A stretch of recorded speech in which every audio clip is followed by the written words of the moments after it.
I Which did. is kind of odd because we're supposed to get a prophecy tonight, so hopefully. Prophecy. It's all a lie. No, that's propaganda. Subtle but important difference.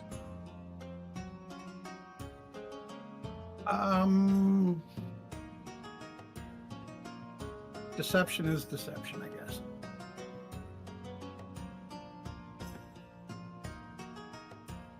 Coming from you?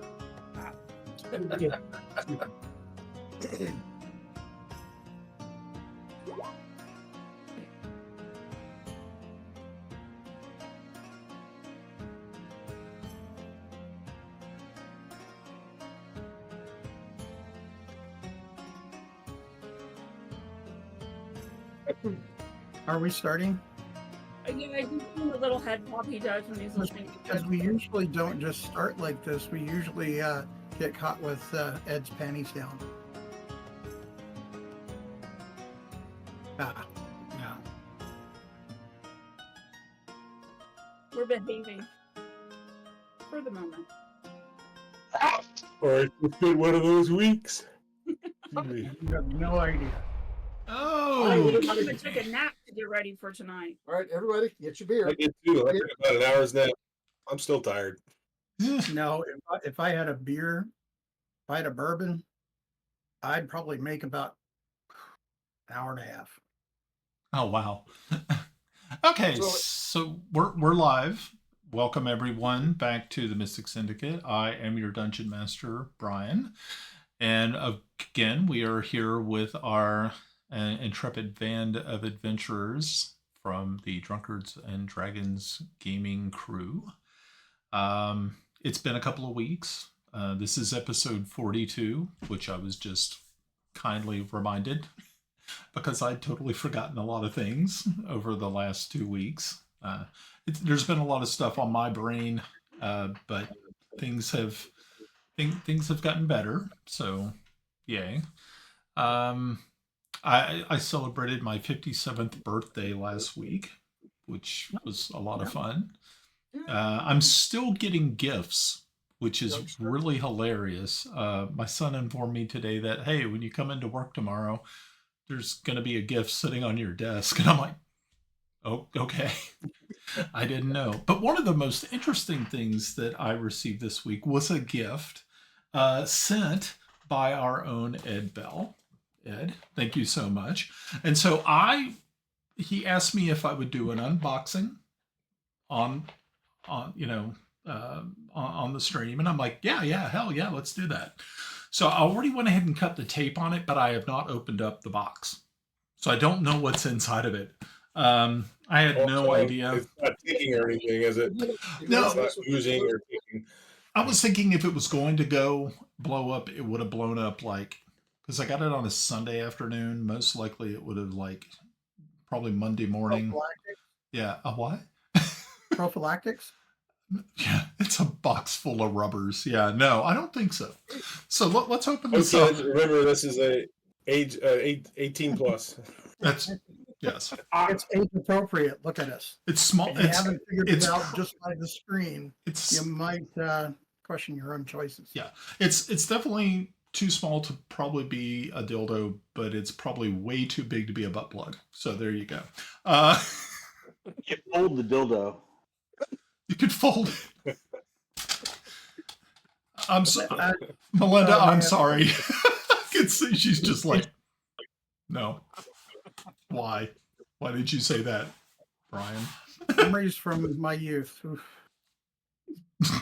Okay, so yeah, I've opened it up here. Let's. I don't know what's in here. Styrofoam. Oh, look. Oh, this is kind of cool. Try to get it out without hurting myself. Damn, it's heavy. It's a dragon egg. Check it out. It's a dragon egg. How cool. Oh, cool. It spins. Oh, that's freaking cool. Is it actually like a die? What is it? It's butt plug. It should open, Brian. It's a spinning bubble. Oh, it opens. I'm sorry. Okay. Oh, yeah, it does look like it opens up. So let's Oh, cool. Guess there's not chocolate inside. There might be cheese, Famunda cheese. Ooh, Hmm. okay. Oh, look. Oh, check this out. There are actually small eggs in there that are actually dice. Oh, cool. Cool. Yeah. Oh, wow. And that's... Okay, so that's like a D10, but it's for like the tens places. Yay. Oh, and it tells you what they are on the top.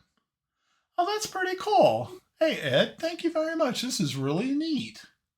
See, all the stuff I put you through, I thought I'd get you something Oh, for your birthday. Oh, this is really very thoughtful and very cool. I really do like this. Thank you, sir. And it does double as a spinning butt plug. Yeah, I guess it could. I guess not all parts are made equal. Okay, this is really. Yeah, I wonder how long it'll actually spin. I'll have to test that out later. They Oh, really missed the mark on that So when you spinning. tell somebody to sit and spin, Oh, that's pretty cool. Well, there you go. Happy birthday, Brian. Yeah, thank you so much. That is really neat. It's a very thoughtful gift. And very appropriate for our campaign. He needs more dice. Great. Yeah. That's what my wife will probably end up telling me, because she's been kind of wondering what's in the box like the whole week. And because we got it last Sunday, and she's like, so we have to wait until... I said, yeah, you have to actually wait until I do the unboxing. So now I can show it to her, and she'll probably look at it and go, that's not surprising. That's so nerdy and geeky. Even though she can't complain about nerdy and geeky, she is a math major. She also plays Pathfinder with me. Yeah, she's a big nerd too. Okay, all right. Well, let's get into the introductions then, and we'll start up with Melinda. I'm Melinda. I play Grenna Babbleboots. My paper says I am a gnome and ranger, but apparently I'm not a gnome. So that's, we're on a period of self-discovery here. And she has a companion, Bubbles, the warg. Maybe he's not a warg. With my luck, probably not. Yeah. But I'm just waiting for me to fall and sprout wings or something at this point. Yeah, yeah, it's Toby. No. I'm Mike. I am playing Kippy Blackhammer, Dwarven Cleric of Fortubo. hello, I'm Pav. I play Kellex Celene, a human paladin of Eronius. I'm Russ. I play Alphabet Soup, also known as Yarn. I'm a wizard, I think. But most recently, I think we're going to be starting a crusade fighting the Goa'uld. I'm Lord Tomas Waverly, dragon friend, Griffin Rider, and Knight of Bissel. Dragon friend? I am Glenn, and I play Timble Snivenblaven, the one true gnome. And I One true gnome. yeah, I'm a lot of things, but mainly a painter. Nice. All right. Very, very good. Adjust my camera here just a hair. So it looked like it was cutting the top of my head off in the stream. So that's always a good look. All righty. Well, guys. Do you have regrets? I'm sorry. I was asking Pav if he has regrets. That long spiel from Ed, that Lord, it's going to get real old. Oh, yeah. Well, Dragon friend, yeah, I don't know about that yet. I've already replaced my boots with my hip waders. You're Nice. right. It is getting deep. All righty. Like I like it. So the last time that we were all together, you had been able to make your way back to Erebus Rex's cave. You were able to drop off the egg. Lord Tomas had made an overture to the dragon to try to convince her that her egg would be in a more safer place if it had been relocated to the to Marydale in Sterridge. The egg ended up in Celene, actually, at the base of the life tree. And at the exact time that that did occur, there was an interesting event happened at the base of the life tree, and the tree spawned an Orb of Prophesy, which is a very rare item indeed to come from the life tree. And it usually foretells of calamitous events in the future. Of course. And Yeah, as if there wasn't Can't be enough. happy and shiny, and you know. Look, guys, Yarn needs a week off. I had 2 weeks off. So, Excuse me. also on top of that, you all had spent some time discussing what would be your next steps. There was, of course, a lot of conversation that swirled around the issue with Sintaisha and Hezeshel. You also discussed at length about your ongoing curse, which was laid upon you by a dryad princess. And her words make a lot more sense now. Oh, okay. I'm glad. Not a gnome. You don't even remember what you said, did you? No, not really. I thought the Fae of Bissel were more adventuresome than that. Boom, boom. Because it was weird that she would say Fae because I'm a gnome. Well, you thought you were. Anyway. Okay. Flowers activate shape of a gnome. Just call me Thundercat. Sorry, derailed you. Okay, Yes. Thundercat. and from Wait a now minute, we're- and from now on, Melinda will be known as Thundercat. You know, I only have one thing to say, and I'm not going to finish saying it because we got to watch our language. But hey, Mike, do you remember a porno movie we watched as a kid about thunder? Now there is a memory that I obviously drank out of my head.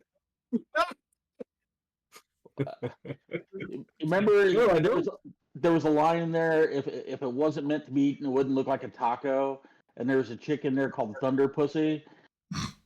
I remember. Yeah. Okay. Yeah. I think it's all kind of horribly coming back now. Ed's formative Hey. moments. Yeah, 80s porn was kind of out there. Oh God. It had Ron Jeremy in it. We'll just go there. 80s porn. When did it not have Ron? And Well, so we're going after Sintaisha, right?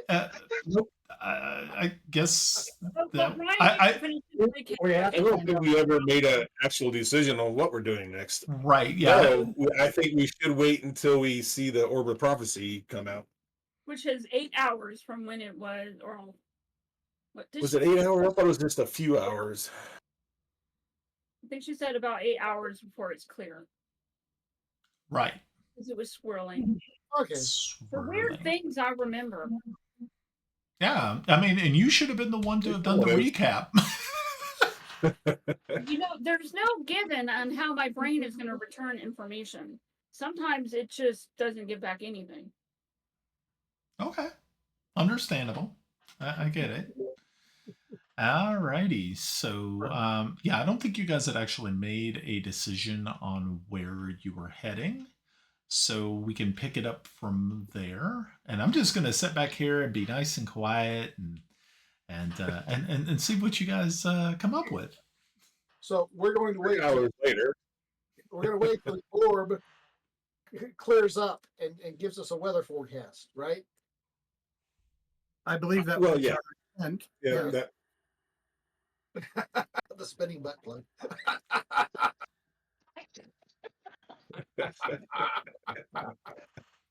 When Brian takes it out, we're going to get the shaft. So I had an idea, and I kind of talked to the dragon about it offline, but before I did, I actually wanted to run it by the party, even though I don't trust all of you. Why should you But- start now? You don't trust us? Of going and getting my wife if she's pregnant and bringing her to Celene and put her at the live tree. In 8 hours? Oh, wow. Yeah. I can send it to Pillock. With the dragon? No. Well, that's no fun. Well, so much for my whisper. There you go, Brian. That's what I would like to go do. Splitting in a party. Just saying. Whee! Whee!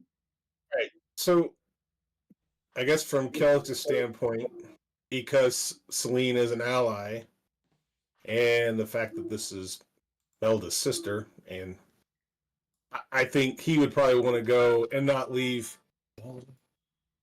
Celene. Also, the fact that we don't know how long we're going to be in the Fae, whether it be 2 hours, 2 weeks, go back in the past, which would be kind of cool. I think he would prefer going to rescue Santasha from the hag. Are we sure it would be a rescue? Are we sure she's Well, alive? either way. I think Yeah. she is. Don't know. I think she is. I did a scrying and utilized her personal stuff, so I think she is still alive. I don't know in what form or anything else, but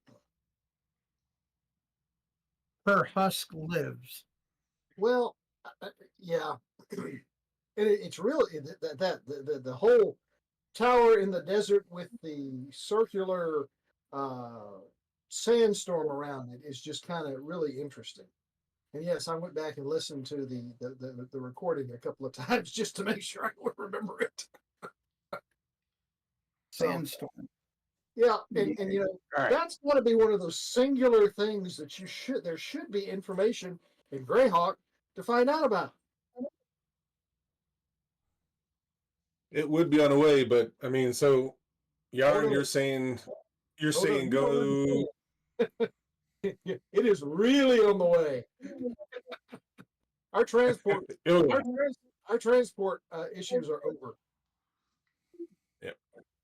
Well, we don't so know what that I'm either. hearing- Do what? Go ahead. I mean, well, it depends. Yeah, teleporty guy. So yeah, never mind. So I'm hearing Yarn wants to go to the not the Brightlands. This is the Brightlands, right? I think so. The bright. We believe so. Bright Desert. There you go, Mike. It was the Bright Lands. Now it's the Bright Desert. Oh, seriously? Yeah. Says right lands on my map. Yeah. Well, that's this. Empire, the map. right lands. Okay. So So what's Greta want to do? Oh, sorry. Go ahead.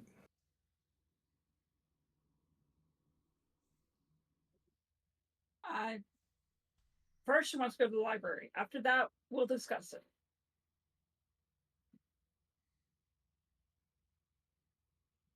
Okay. Okay. Alrighty, so you haven't really came to a consensus yet on exactly what you're planning on doing. we're waiting for the information from the orb. Okay. Waiting on the That's- information from the orb. Besides, I I do have a call it our question. fearless leader into battle. Which one's that? Have. Me. Okay. There's that word people keep using. I do have a Incompetent mean? What does What does baffled mean? baffled mean? Okay, so Grinna, Yarn? I'm sorry. Go ahead. Yarn. Your teleportation spell, does that mean that you could just teleport us to the old 97? Nope, Why not? because I don't have a circle there. Why not? Because I haven't been there at the same place for a year to cast the same spell on the same spot for a year. A year it takes to do that. 365 consecutive days. Wow. Enter. Ain't that a kick in the nuts? Now we can hire that out.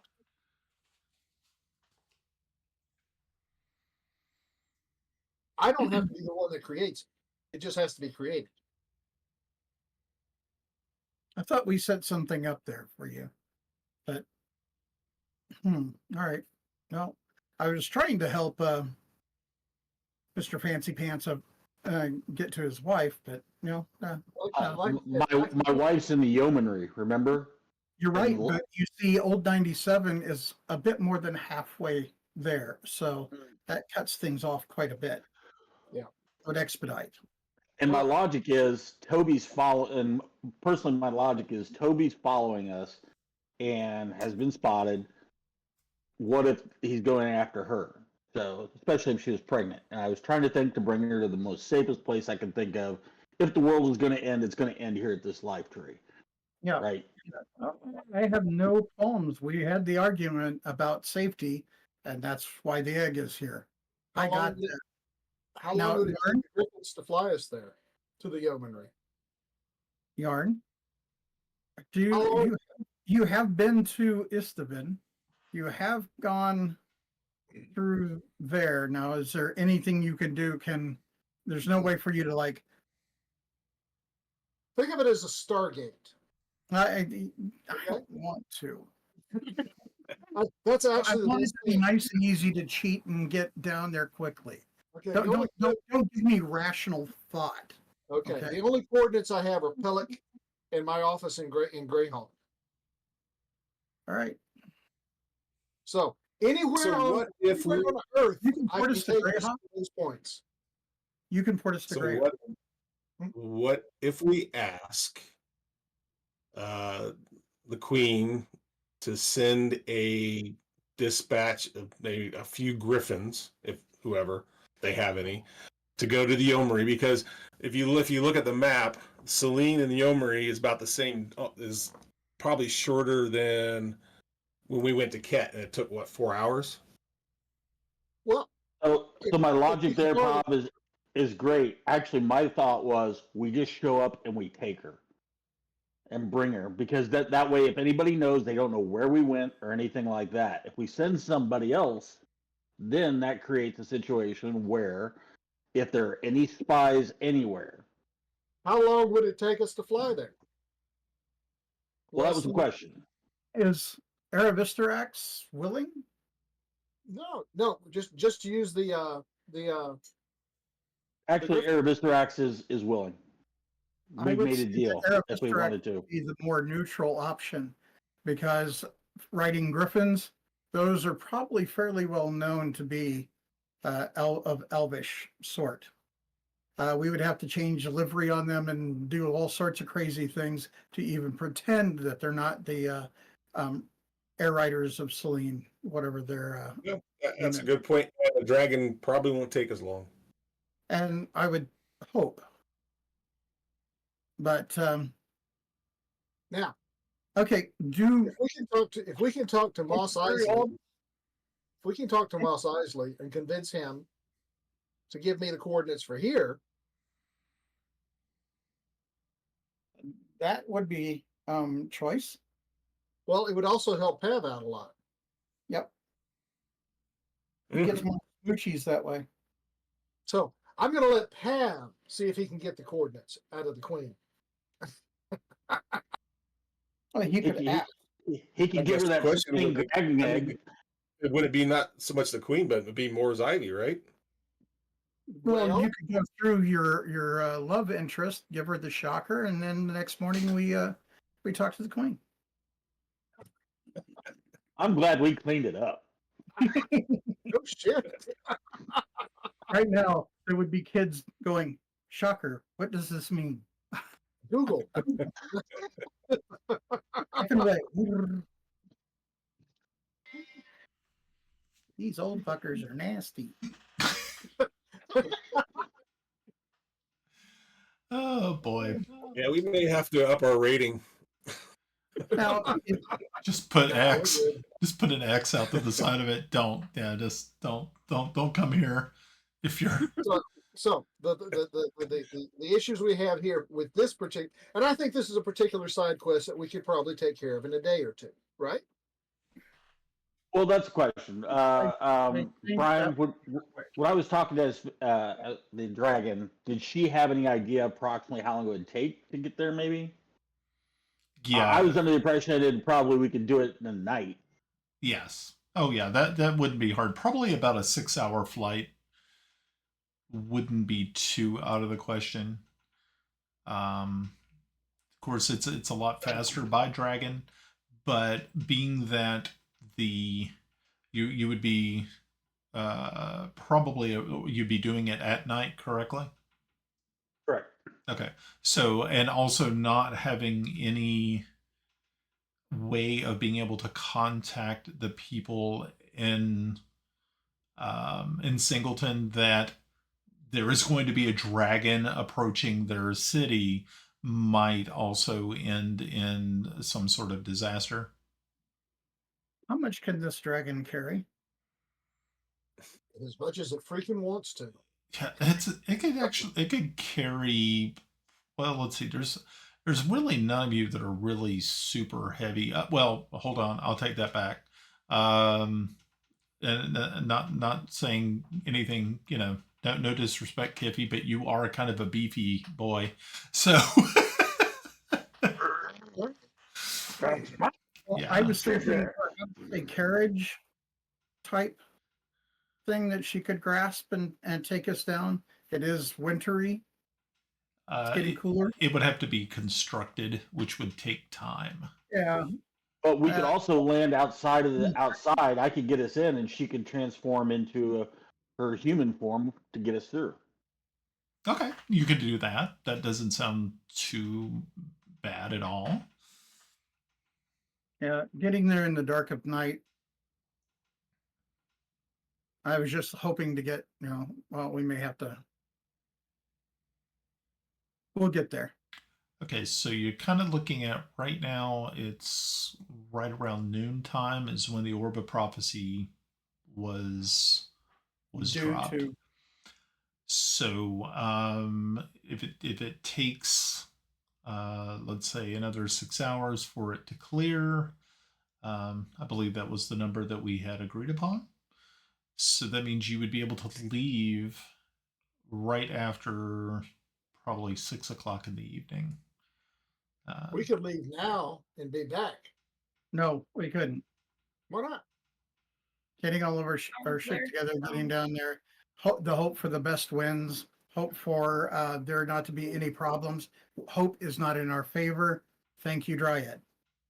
Or And I think that we wanted to kind of, before we did anything, we wanted to wait for to see what the orb provides. And I think Grinna wanted to go to the library. Right. Yeah. Yeah. and So I'm still not 100% sold on the rescue mission. I've bounced back and forth over this for the past 2 weeks. So Well, if you She said could be anything saying- to us, then I'm going to say I completely agree. I'm okay, with well, I did decide I was going to bring it up to the party and not do something behind the scenes. So that's me as a player, not as a character. I would have taken off as a character. Sir Tomas, family is always the most important. Lord Tomas. Says the guy who wants to. That's right. Family is always the most important. We're going to help you do this. Prick. okay. Kippy, what's your thought? You've been quiet. I know I was waiting for that too. I would like to get rid of the curse, but it's kind of a crapshoot going into the Feywild. So, if we could take care of the Syntytia situation quickly, I would be on board with that. I'm disappointed. I'm disappointed. I'm yarn. No, that's disappointing, not disappointed. What does he have to be disappointing about? You're Brian, the one with the issues. Brian, You were the I- one that called it a butt plug first. No, I didn't. I never Brian, brought any of that up. Okay. I'm hoping this gives me some sort of bonus so that I don't become the one focused by the Dryad, because I really want to go see her. I've said that over and over. I think I'm the only one at this point. I'm the only one. And people wonder why Grenna's having trouble accepting this. Oh, you've got your gong. You've got your gong. You can Guess sing what along. I've got? Oh, you got the air horn. I haven't gotten the Aztec death whistle yet. Oh, my son has an Aztec death whistle. Yeah. He got it for Christmas last year and has absolutely tortured the hell out of everyone in his neighborhood. It's beautiful. Oh boy. Okay. All right. So what's the plan, guys? Are we gonna try and wait for it to clear up and then make the move? Because who knows? The prophecy might change all of our perceptions. The point, the prophecy Hey, first. we just wait for the prophecy and then maybe just go from there. It'll also give Grinna time to go to the library. So Okay. I agree with that logic. Okay. So with that decision, Grinna, I'm going to. Anybody what was in the letter from her mom and dad. Nope. We don't know nothing about the Grinna. The only person who may know is Timble, because he was looking over my shoulder. Right. Okay. Okay. So you're going to go to the library and you're going to try to go through some of the stacks there to see if you can find some books on the Feywild, on Fey creatures and things of that nature. Okay. So this is actually the best library to go to for this type of information. The ley lines that cross through Celene actually lend for travel to the Feywild very easily. And sometimes Fey creatures do appear in the forests outside of Instead. So this is actually the best place to be. Moore's Ivy can also attest to this. There is a librarian who is also standing by to help you. So as you walk into this just absolutely beautiful library, you can see books and scrolls and different nooks and crannies. Some of them are marked, some of them are not marked, but the librarian and his aides are there to help you find those things. There are long tables that that have magical lighting on them, so it illuminates the entire desktop. And after a couple of moments of just looking around, you find two very, very interesting books. One is The Fae and Their Kin. That's the name of the first book. And My Travels in the Wilds. And what the pelican saw. But as you are walking past, you happen to, as you round a corner of one of these bookshelves, you run into Shira, who says, "Oh, Grinna, it's so nice to see you again. Doing a little studying, I see." Yep. She kind of plucks one of the books from your hand. It's the Fae and Their Kin. It says, "This is a very, very good book, and I know exactly why you're looking at it." And she just gives you this smile. It's a very friendly, warm smile. It's not like, it's there's nothing malicious in it. And she hands it back to you, and she says, "This is very it's wonderful to see that you are so interested in finding out your true self. So if you have any questions, I might be able to shed some light on some things." Where am I in the book? Oh. I think it would probably be best that if you take the time to go through the book, I think the answer will jump out at you, so to speak. great. Thanks. Yeah. She says, I just came in very quickly to pick out an interesting tome of my own, and you can see that there is a very small booklet that she has, and as you kind of look over the cover, you can see that it was actually written by her, and you can see that it's a very, very old book, and but the interesting thing is it says the title of it is Friends in the Tomb, a story of disaster. Oh, And great. it's written by her. But she does not tarry long in your presence and moves along and out. So you sit down. You which book are you cracking open first? Hold on, give me just a second, making notes. What were Real the quick, names Brian. I had? Yes. Go ahead, Brian. Go ahead and take that question first. I got a question after that. Probably the first one that she said. Okay, so the Fae and their kin. Yeah. Okay, cool. Okay, so you crack this thing open as you're going through, and you can see that this is a very interesting book. And you can see that a part of it, the foreword, is written by Anton Revaux. Hey, we know that's a good one. That name. But it's not actually written by him. He just did the foreword for it. Oh. This one is a name that you're not familiar with. And the name is Chana, Chana. Okay.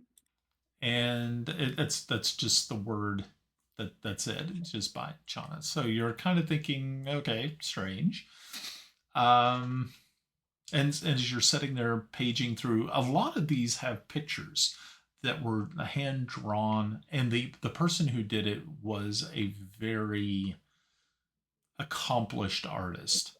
And you're thinking that this Chana person is actually the artist who took it upon themselves to write what they saw as they traveled, and then also drew these beautiful pictures.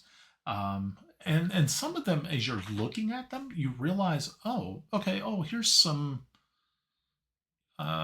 here's something that a here I am losing my words. You see something that sort of like, oh, hey, I have that. That's that's a part of me. I understand that. The horns, that's one thing. Another thing is that you just, as you're reading, you just kind of get more and more into it. And then you finally come to a section more towards the back of the book.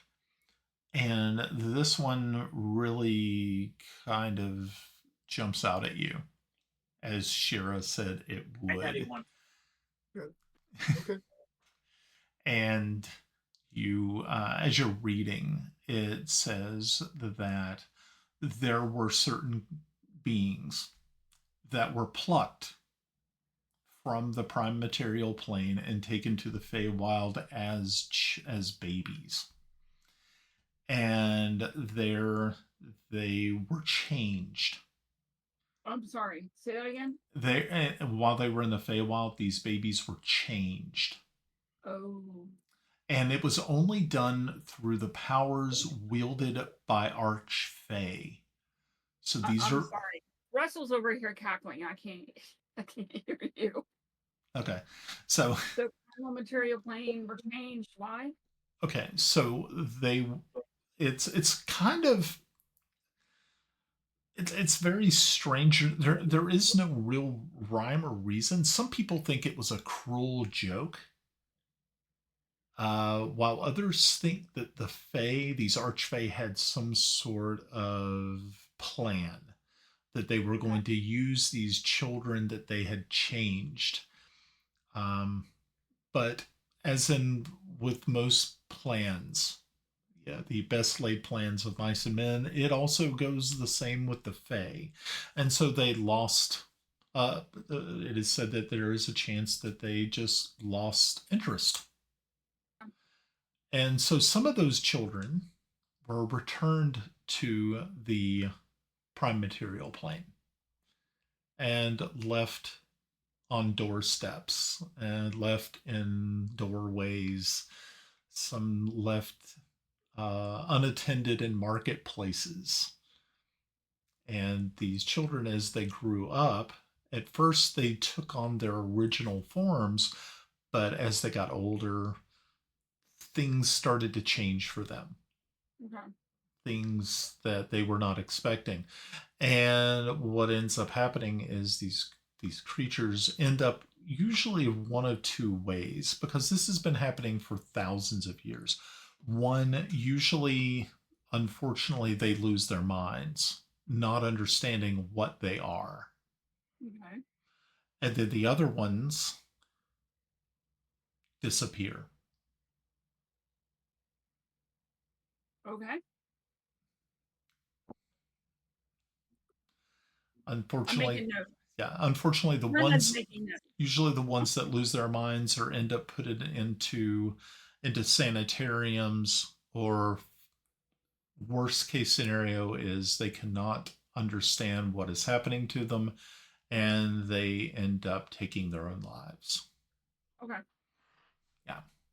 But the ones that disappear, it is said that they cannot function on the in the realm that they're in, and so they seek the Feywild.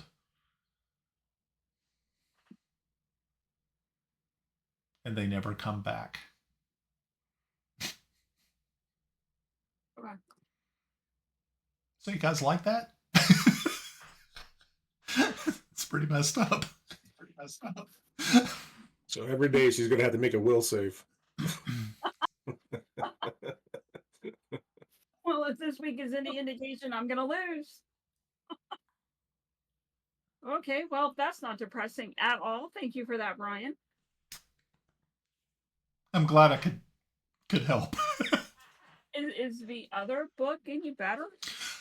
Okay, the other book is really interesting because it is kind of like a travel guide. And this one is actually written by Clarence Reveau. As you well know, Clarence is a gnomish adventurer who lives in Greyhawk with his brother. They have a store that you've visited probably a couple of times already. And this one is a little bit better put together than the one that what you've seen before. This one seems to have more information, and it's not, as you go through it, you can see where the binding on this book is a little strange, because you can see where there was an original Anton or the original Clarence Reveau copy, but then there has been additions added to it by other people. Okay. So others have followed in the footsteps of Clarence, and they went to the Feywild and spent probably some amount of time. And by the time that they did get back, and some of these are very, very old. Now, you also understand that both Anton and Clarence are also very, very old. They are actually much older than a gnome should be able to live. Dun, dun, dun. So you're kind of thinking there's something special about them. But like I said, the first half of the book is Clarence's experiences in the Feywild, and then after that, it's other people, other what you kind of think they have elven names. So they may be from Celene. You don't know if they're still alive or not, but it goes into much greater depth of information. And Clarence only went there and just briefly spent some time, looked around, made some sketchings. He did not go before the courts. The other people, though, went before some of the courts. Is there anything in those that tell about, what is it, the summer court? Right. One does go into some information about that. Is that Okay. it is protected by living trees. It is also within just a magnificent grove that is infested with fairies and creatures of that. Dryads easily walk between the gigantic trees, and it said those who have not been invited to the court will be destroyed. Oh, Does it say how to get invited to the court? It said if you have been summoned to the court is one way, You have. and We haven't. I thought at one point in time there was a statement saying that you would have to go there, and there was a summons. Yeah. No, I thought that I was thought given so- to us by the old Druid guy. He said that we would have to go to the summer court to have that taken care of, but we've never been summoned there or received an invite. well, I'm sure some sheriff from the Feywild came up and had a summons and rubber banded it to our door somewhere, but we just missed it. Well, you're also kind of thinking in the back of your head, Grenna, is that right now there is the curse itself, and the creature that placed the curse upon you wants it wants retribution. It probably wants closure. Now you have kind of an in with the Fey Queen herself. You actually have conversed with her. So you're thinking that maybe there is a chance that if you find a glade or a grove that you could possibly spend some time in, trying to tap into your Fey nature, that you might be able to reach out to those types of beings that may be able to give you the invitation that you seek. Okay. Okay. Who did you Ah, speak with? Was it Mab or Titania? No. I thought Matt was a winter court. She is. Dryad is a summer thing. She's not the happy one. right. A happy Norstad. She's ambivalent. Okay. So, was that the information that you were looking for? You guys, you seem to make all the weird women happy.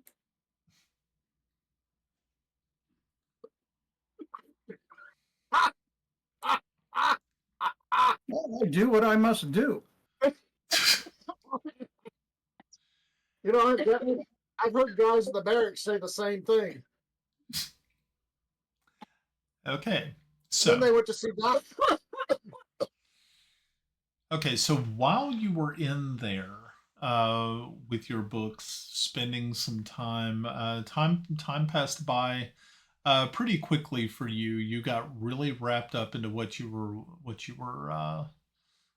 reading and taking in, and you finally look up. As you can see, the sun is sort of slowly casting shadows that are much longer inside the library than when you first came in. You realize that it's fast approaching the time that the orb should be clearing.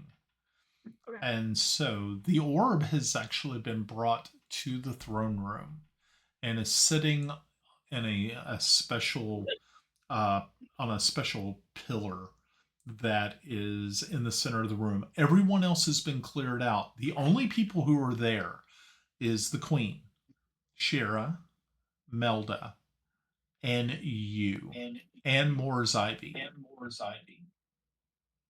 Okay. You being Grenna or you being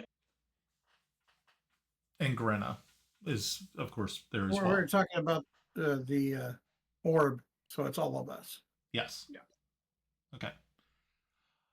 So as you all file into this room, you can see that once again, it just an absolutely beautiful throne room. Everyone is standing around this pillar with this beautiful crystalline orb sitting on a sort of like a pillow at the top of it, and it's right about everybody's like waist high, except for like of course Giffy and Grenna Temple. It's a little bit higher, so you guys can actually you guys got a really good view of it.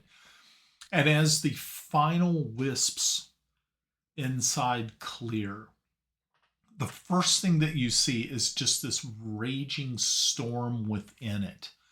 And in that storm is it's sort of like you can see the storm, but it's zooming in onto a ship, a very good sized ship. The ship is being tossed, and but you can see that it is staying. The sails had been furled.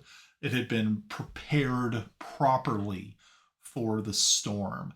The wheel is lashed to the railings, and it is. I'm sorry. This just seems familiar. Yeah, to you, Yarn, you're thinking, wait a minute. Okay, this is way too much. But then after such, it clears, and the storm abates, and in the distance you can see land, and you cannot see your faces, but you can see the backs, and everybody is present and accounted for as they're standing at the bow of the ship. Except that there is one person there who is much smaller than the rest, actually about the same size as Grenna. This person wears a hood. It's just like I said, a small humanoid who is standing with you. You see once the dock that you come to it looks very dilapidated. The city, the little town, this seaside village is in great disrepair. The people, you can't see faces, but you can see how they're dressed, and it's just rags and tatters, and it's just terrible. But as soon as everyone steps off the boat, the last person who is off the boat is the mysterious humanoid. And as soon as their foot touches land, the sun is eclipsed by the moon, casting just a dark pall over the entire region. Obi. And then that clears, and as that clears, you see a gigantic tree. But it's in a strange location. It looks so much like the life tree, but it's not this tree. It is another tree. And then it fades. And once again, clouds back up.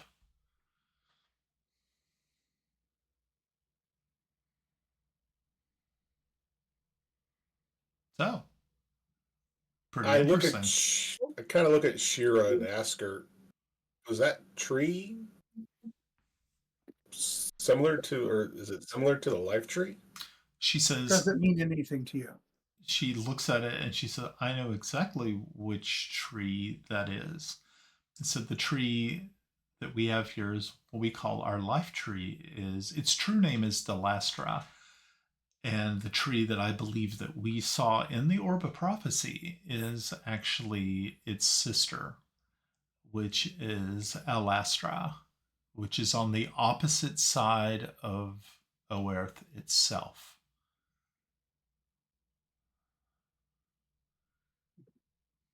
gonna be a long ass ship ride.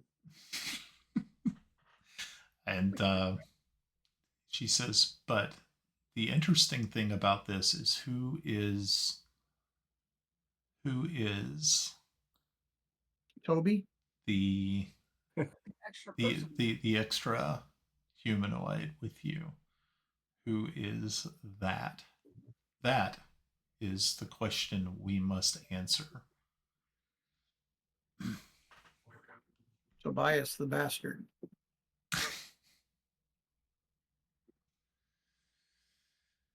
So, Hmm.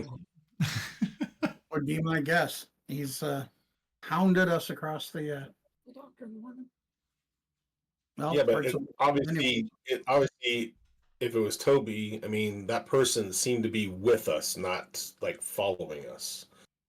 right. We were.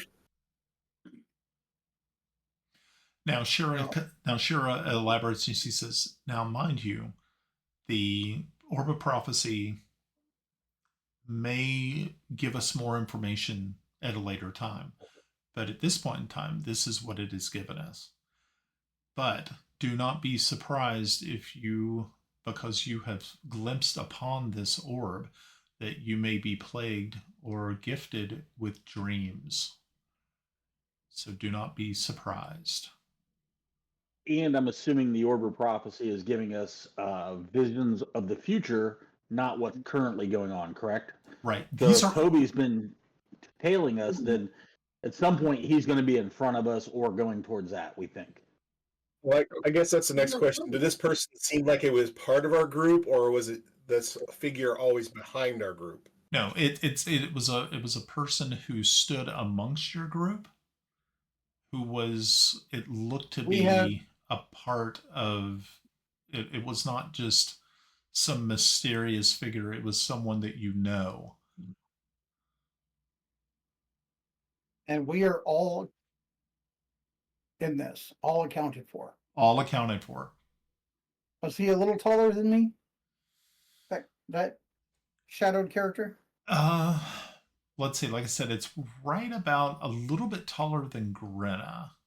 And I'm 36 inches. Okay. Braggart. I do believe I'm 39. So it's like a shrubbery, not a big shrubbery or kind of in between. Yeah. Right. Same height as how tall was Okay. So actually, Shirley Templar? actually, okay. Let me roll back that, because this person is actually about the same height as Shirley Templar. Can we tell if it's male or female? You could not. Oh, not Wearing full- a sword or not? There was a cape over them, or like a cloak, so, and a hood, so you could not actually see if they actually had anything under that. It was just a hooded, robed figure. And I'm going to assume I never met Toby, so I don't know this, but would they know if Shirley Templar was bigger than Toby? No, Toby was actually not as tall as. Oh, Yeah. that's what I'm trying to get. Yeah, so it might not. I don't know Toby, so I don't know that. But I'm thinking from them, well, that's a great question. Okay. Can we make out a ship name or possibly some kind of colors that would give us an indication? Yeah, you are. Yes. Yes. Country. Yeah, actually, you could, Origin. and actually, Yarn would probably be the best person to be able to perceive that. And as Yarn is looking at the ship, it is very familiar to him. This is one that is crafted by the shipwrights of his own people. This is you would kind of say that it's not like one of the, like a dragon ship. It's more like a Nar, but it has been modified for extremely long travel. So you can definitely see that there is this artistry that Yarn knows very well, being that the people he comes from are master shipbuilders, they are also master explorers, and make their way and trade on the seas. So, but the thing that is very, very strange, and this is going back for you as well, Yarn, to your initial dream in Kodal Keep in the Dwarven Temple, was that the flag that flies from the mast is that not of your country, but that of Celene. Oh, now I recognize it. Now you recognize it. Well, my first thought is, well, Celine's landlocked. This is going to be interesting. Yes. Yeah, it makes the mind kind of wonder how this is to be. But I see us going to the cold lands and fitting out a ship. I mean, that's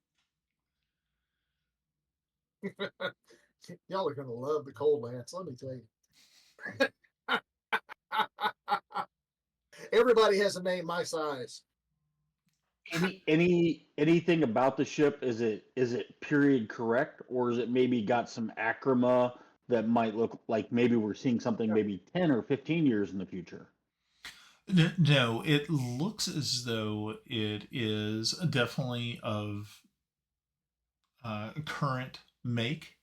Like I said, but there has been modifications, and Yarn, as you're the one who's kind of looking at this thing. You saw it, and you took into account these things and understood that while they may not be something that has been done in recently, but now that you've seen them, you have the thought in your head that they could be made true, could be made current.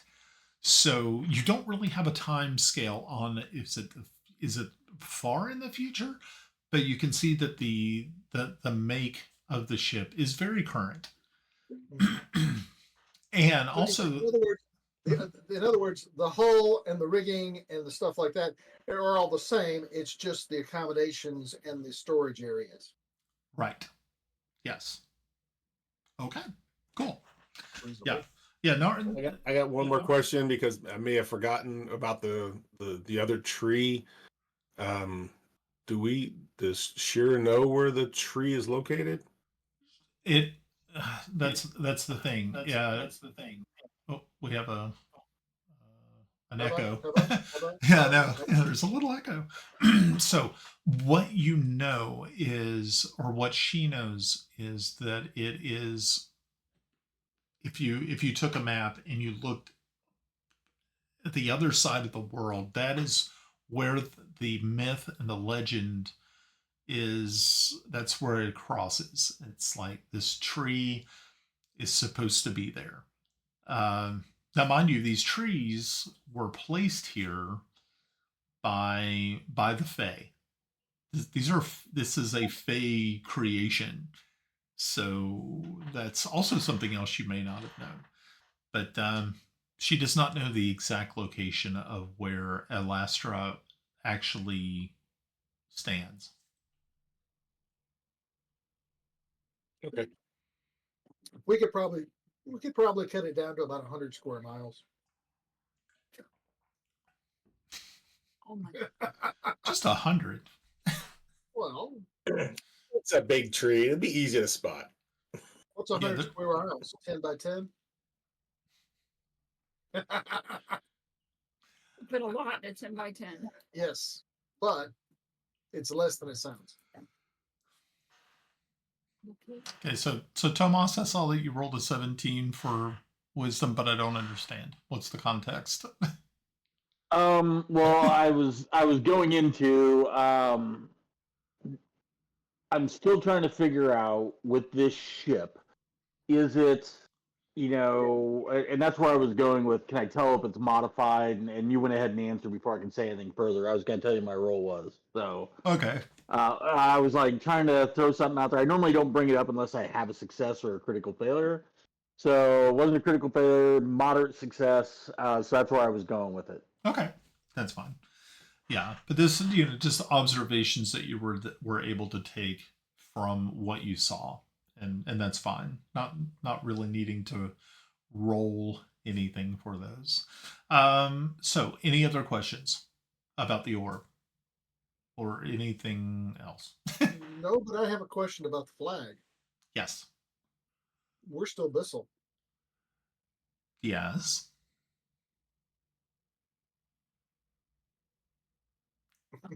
Except for Pat.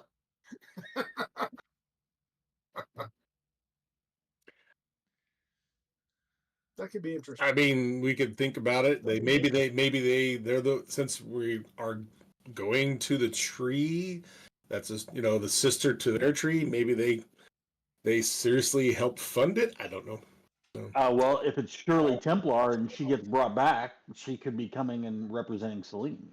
Well, what I'm thinking that we should really think about our relationship to Bissel. We are not acting in Bissel's best interest right now. We are acting in our own interests. So, depending on what we do next, it could be. I mean, like when I said earlier, Kellex would probably be more prone to go toward and rescue the God. I can't think of her name now because that is their daughter. The world Celine's daughter. So, and Celene is an ally, so that would be kind of, thinking in Bissell's interests. No, we really should be need in to go Pelican. finish the war in Bissel. We should be in Pelican. The war. Fine. Yeah, Oh, sorry. Okay, I thought we were going on which way we're going to go, direction we're going to go. No. I'm saying that what we're doing now is we are not acting as we should. We are looking at Go Temple.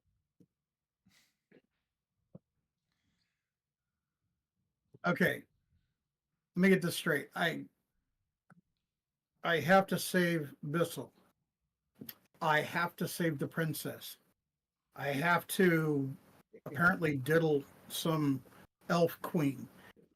And then I've got to save the world on top of all of that. Oh, no. All you have to do right now. What did I do? What did I do? The only obligation you have right now is your oath to Bissell. Oh, yeah. But, a little orb showing me running off. And it's like if there wasn't enough already on the plate. Yeah, I know. I need a week off. Yeah, I two. need more drink. Rush just volunteered to give the synopsis for the next adventure. I took a 2-week break. I don't know what the hell these guys did. I'm going for a drink. The ring. I need a drink. A drink. Okay. Seriously though. Seriously, I need a drink. Well, get one. Damn it. It's been almost an hour and a half. You got an hour and a half left. You got the stamina for the rest of it. Brian, what do I know about the other side of the world? Off of 16. But there is Probably one? not much. Yeah. There's the world's round. Yeah, I got it. Yeah, it's amazing that I know that. So. I mean, like I said, there's myths, there's legends. It is said that there are lands well beyond the hell furnaces, the mountains, to the west, that are just unbelievable countries. We're probably well educated empires. to actually know Anna Meyer's map. That's well educated. Yeah. So. Yeah, but I don't know exactly how far Anna B. Meyer's maps go west of the hell furnaces. You don't really see a lot of the stuff like the Celestial Empire, or there's a lot of other things on the other side. Me talking outside of the game. Yeah. There's a lot of there's a lot of land on the other side of those mountains and that desert. So, and we'll be It's unexplored. Let's map it. yeah. I'm bringing lots of bourbon. Babbitt. Yeah, no shit. Watching me map with what I've been drinking bourbon would be hilarious. But anyway,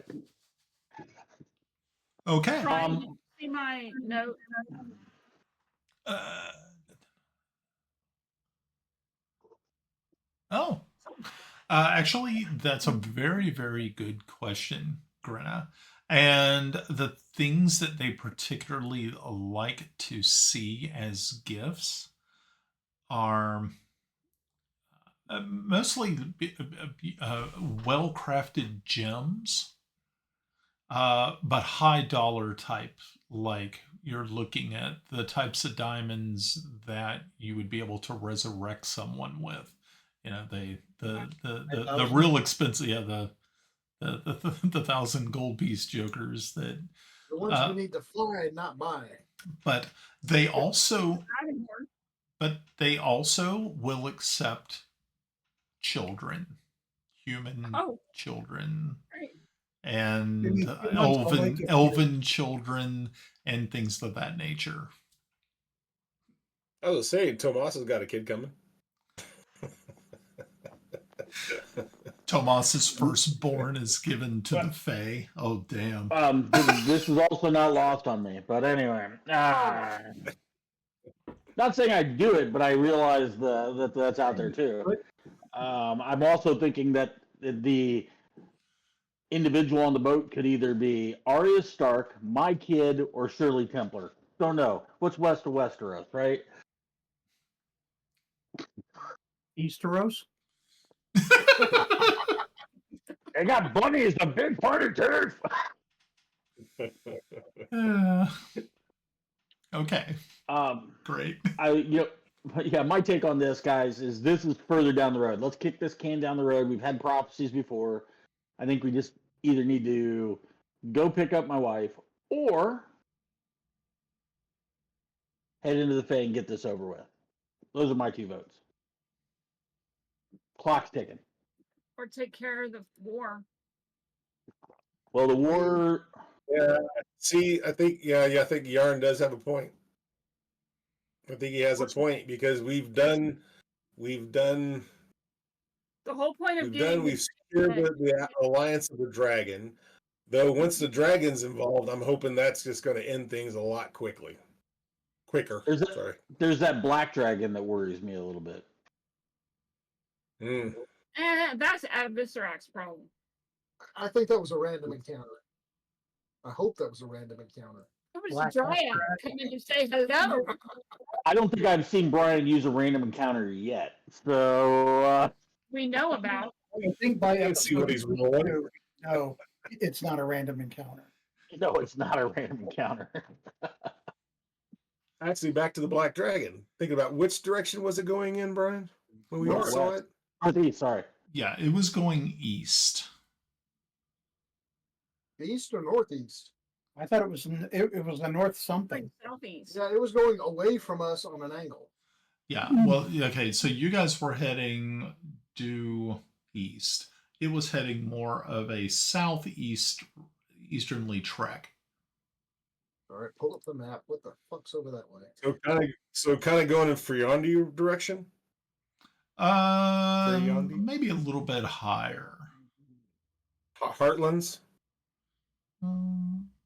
You're not really too sure. What other lands could be? The Laguna, Plattsburgh. Kingdom of. I honestly think the black dragon is going wherever he wants to. Very hard. Yeah, there you go. Would not surprise me. Maybe the dragon was taking a different direction because it was making a pit stop somewhere. Who knows? If only Albie was there with his bag of holding underneath it when it made its pit stop. Oh yeah. I'm glad Oh, we God, found stop it. like Cat. Hey Brian, Yes. when we got the letters basically stating the current situation in Bissel, how long ago was those letters written? Within a week. Because you got to think, right now you guys have a lot better communication because of griffins. And griffins can get back and forth from Celene and Bissel pretty quickly. So it's not like you're having to wait long for information. Brian, coming back to my letter from my mother, that's a great point. Good thought, Pop. Throughout my communications with her, I've always tried to include some kind of coded phrase, like "everything's okay" kind of thing. That has been a trend throughout. Was there anything like that from her that I would have expected, like a little catchphrase, like fucking Fluffy's doing great, even though we've never had a cat named Fluffy or some shit like that. You know what I mean? No, you didn't catch anything that would have alerted you to something abnormal. Um, it was just kind of surprising that uh, Lily was in the yeomanry instead of where she was supposedly at. So that was really kind of the weird thing. But yeah, that's really about all you were able to detect. That was the weird thing. I got an idea I'll put forth.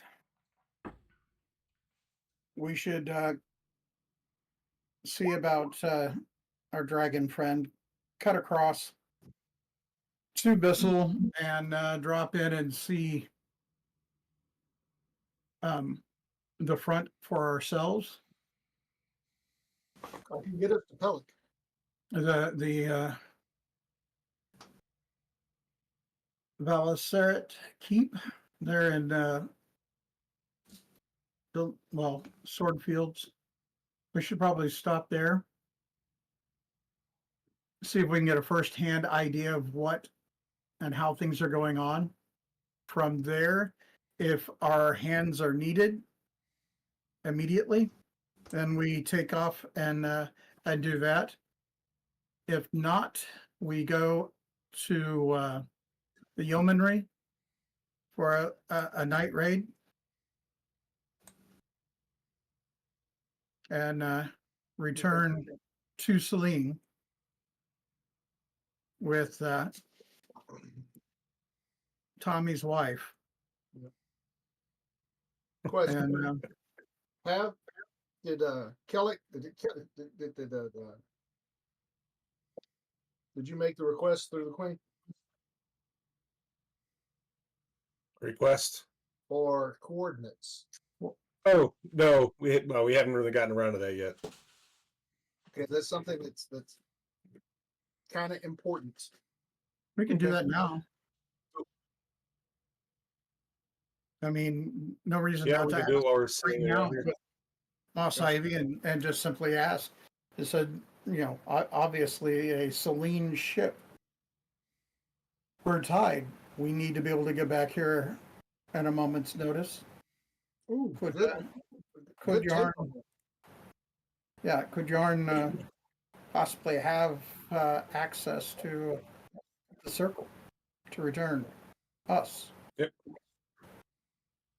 It would expedite things, So but it is certainly understood if you decline. So she looks to Morzaibi and she says, "That sounds like it would be quite advantageous for our champions." She says, "Morzaibi, please make sure that they have that Sir Yarn, Master Yarn has access. As a matter of fact, do you have?" No, I think it would probably be best if he just had access to the circle in the tower. And Morzaibi just says, "Of course, Your Majesty, I will make sure he gets that." And so he kind of pulls you off to the side, Yarn, and divulges that information to you. Okay. So A set of coordinates. GPS. Well, the dial home device.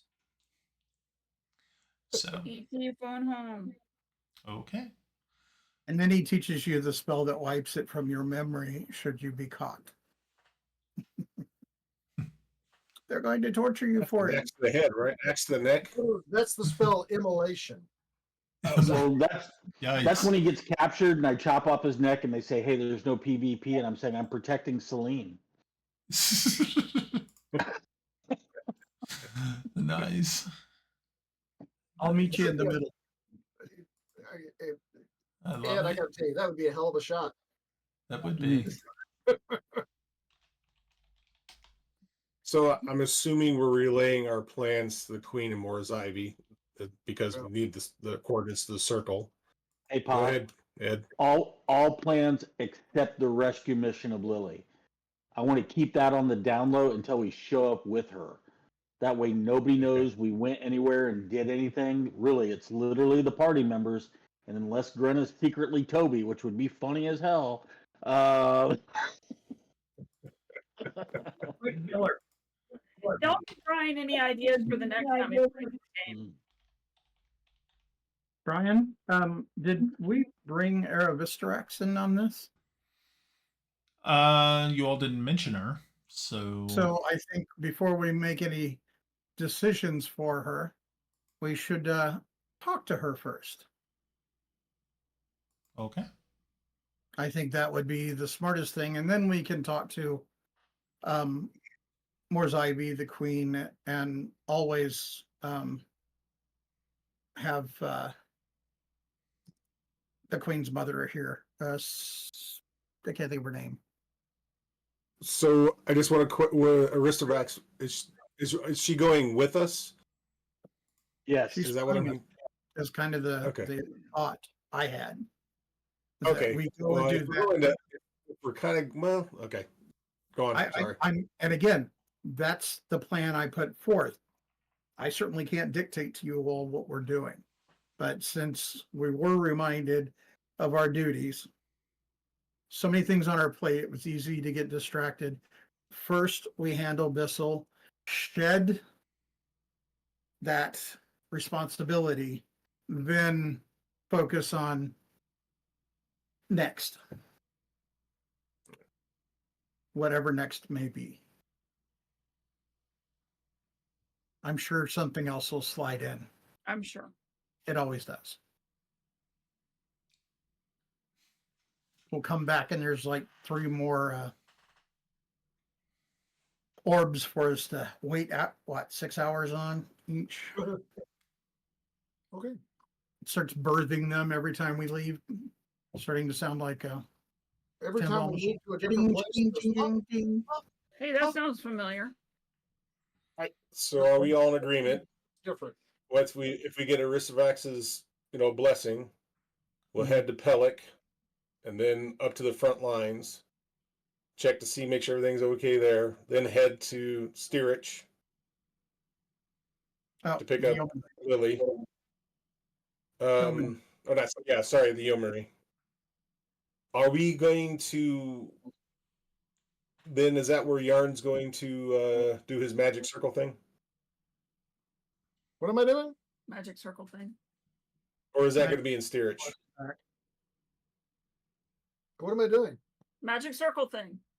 The teleportation circle. From the Yeomanry porting us back to Yes. Celene. Okay. Yes. All right. That is our momentary plan. Correct? Anyone say nay? It's open. I'm all for it. Brian, I will be wanting to send a sending message to Sylvere to let him know we are on our way, and we will be bringing a dragon. Do not panic. She's on our side. Dragon friend, not food. Brian, I will write a note outlining this, what we saw in this prophecy, and I'll be giving it to a little mouse, dead mouse, to send it over Okay. and Yeah. asking what her thoughts are Sounds like a plan. and what dangers we may have to look for, because we're starting to get again out of our depths. Were we ever in our depth? Yes, Oh, okay. we started the campaign. Ah, Okay. We're up. We're up to here. We're up to here. We're not sinking. So, so as Morzaibi walks with you, Yarn, up to the tower to get you more information, find out exactly where you need to sort of place your anchor, so to speak, when it comes to this. He turns very quickly once he gets up to the top to a. It looks to be like an ore, or I don't know if you're familiar with ores. I'll explain it. Okay, and most of you guys have seen them. You just may not have known what they were called. It's like you have like the sun in the middle, and then there's like little bars and things that come out representing planets and moons, and you can move them because those are ores. And man, talk about geeky. Wow, that was sad. Game of Thrones. Dun dun dun dun dun dun dun dun dun dun dun Yeah. dun dun. There's a whole story why I know all that stuff, but so he's looking at it and he's trying to, he has it laid out on a set of it's like a calendar, but don't listen to him. Don't. What? Don't. I have a bad feeling. Well, you're not there, so you can't tell him that. I know. So What if we crank it backwards? Shut up, Luke Skywalker. So, as you're standing there, kind of watching what he's doing, he has placed a circular mat under this, and it shows scales of time. And as he is doing so, as he is moving the planets in their orbits around the star, he comes to a part where there is an eclipse, a solar eclipse. And he is able to, he says, 7 months. Oh, shit. And he looks at you and he just nods knowingly and he said, 7 months.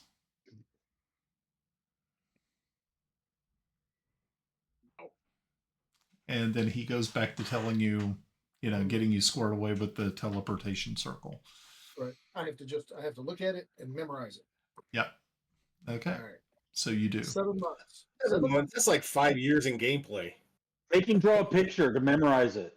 Hey, Pav, remember, there are guys out there who are running the same campaign for 35 years. Now, now remember, by that time, we'll all be dead. But maybe. Maybe. Well, Grenna might still be kicking around here doing stuff, but I don't know if I'm going to do 35. Okay, so I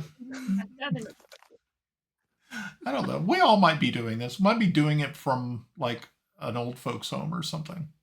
Wouldn't that be? They're like That'd be President weird. Carter. Oh. Do you have? I dropped my die. I don't know. That last picture I saw of him was very, very depressing. I was like, oh, and I was never really a fan, but I'm like, dude, oh, I felt so bad.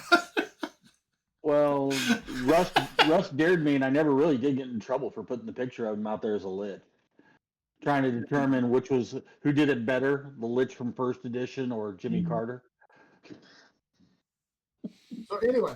Okay. 7 months. I'm just glad it wasn't like in 7 days. That was my worry, is that all of our planning was, you guys got a week to get there. We can do it. Maybe. We can do it. But we pushing hard. Now I'm curious. We're on a ship. Where do we start from? That'll be the interesting bit. Well, let's not borrow any trouble. Let's finish with what we have before we get thrown into the. I agree. And next time, agree with the Dryad.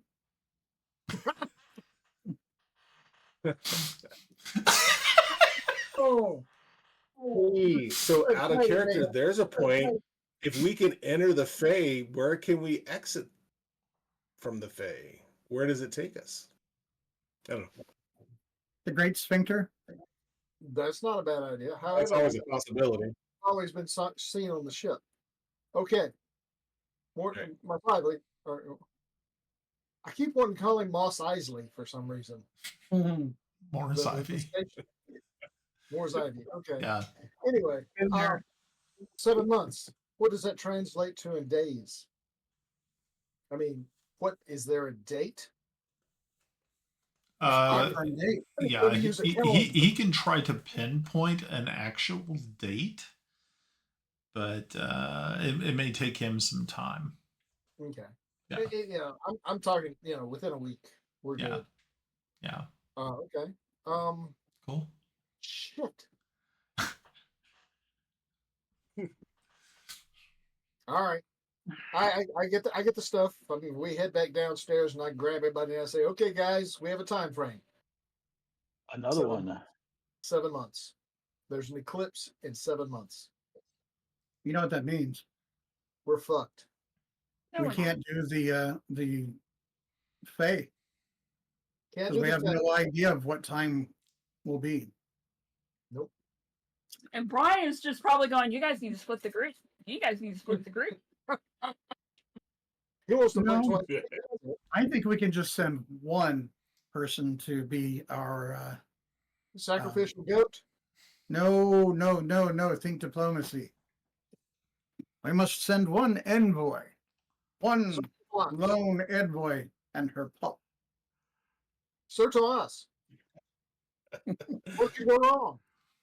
Well, No, Sir we need Tomas, diplomacy, Master for the Tomas. record, Russ, Lord Tomas does have ambassador experience. Okay. So Prince Tomas does have ambassadorial experience. Okay. Times over, like, how weird can this dude get with this whole fucking bullshit? Pretty weird. Pretty We weird. have barely scratched the surface. I think we've been pretty normal, relatively speaking. Okay. Well, that's because we don't want it to spread, Russ. You know, Yeah, but what we heard consider about you, but- normal might not be what other people consider. So we're going back with the dragon. Let's go. we need to talk to the dragon. Talk to the dragon. Okay. We did? Tally ho! Okay, Charge! so you return back to the tree, and that's the last place you saw Erebus Drax. Fireball. Was at Delastra.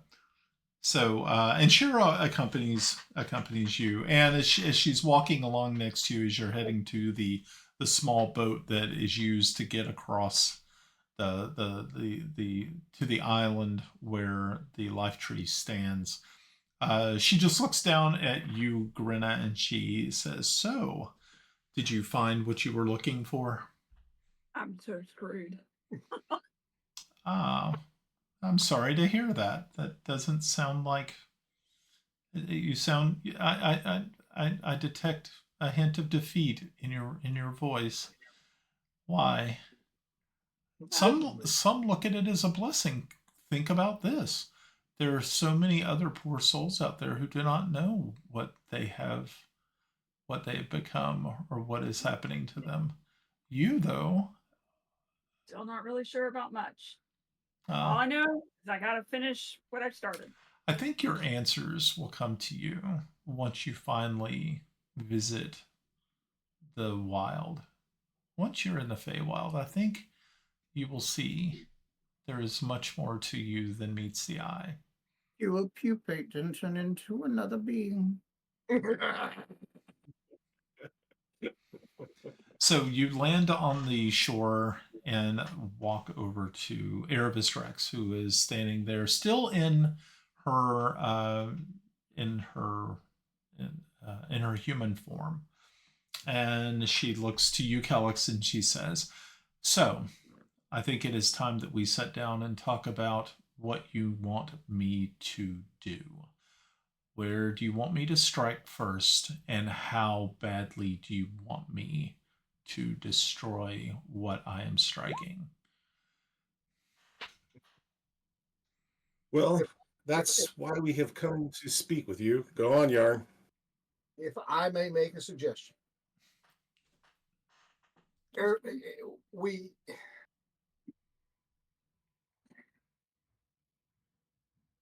I would suggest that if we struck at logistical targets as opposed to combat formations, that we could do much more damage with less human cost.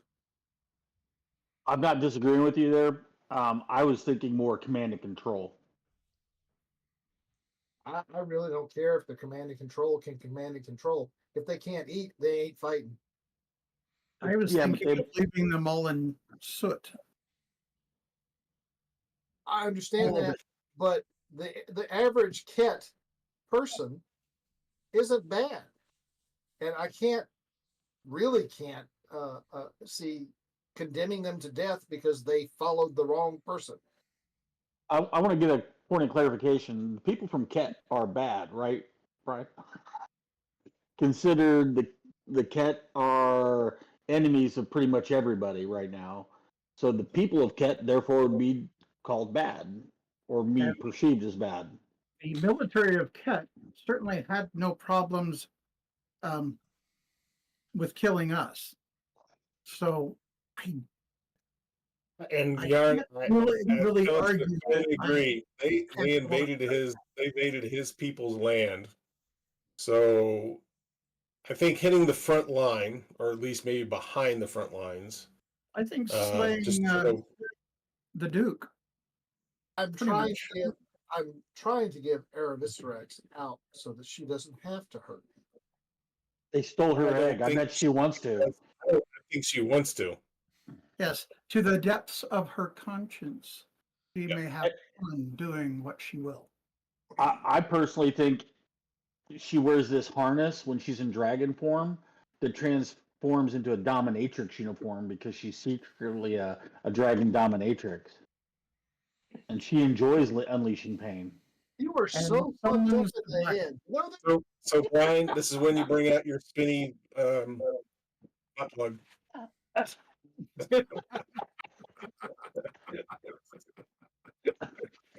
By the way, Okay. real quick on the I spinning never blood say plug. I'm gonna.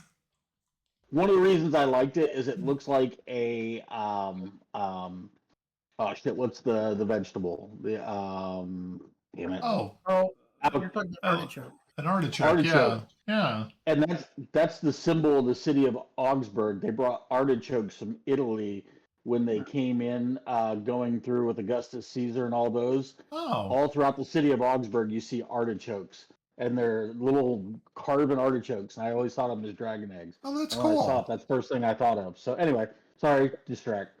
In fact, the city of Augsburg's That's it. symbol is that. Cool. You know, I agree with Russ. I think that we need to keep it a military-based destruction and not really go. But he wants to go after the people. I don't want to go after the people. I want to go after the military. Because if you break the military Well, command, no. We're not going to. No, I don't think the idea is we're going to. I don't want Aristovax to go into Ket and just start laying. I want her to focus on the front. right? You know, not so much go into Ket and start destroying villages. I want them, the soldiers, right? The military. Yeah, I didn't. No.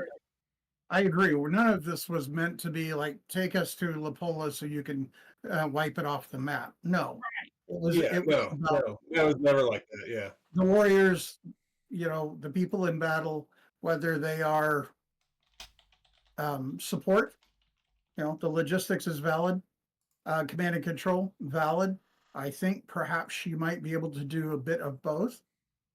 Kind of depends upon the structure of their military. And that's something that our generals at the front would have available. Where we think that they are. So, I could talk to some of so my this. other people to help. Well, what about the uncle? I'm sorry, uncle. What about the uncle? Yeah, That's who I was referring to as the other people. the other people. Oh. That's Grinnis people. Well, she introduced me, and I'm paying them. They're mine now. They're not Fae. So it's not your uncle, unless he's wink, wink, nudge, nudge your uncle. So My family tree's so fucked up. I don't know which end is up. We're just gonna go with it. All right, so this is what I'm going to ask Aristovax. Basically, that she take us to Pellic. We check in there. I can Then get we take her and head to the front. And then we can watch the show from there.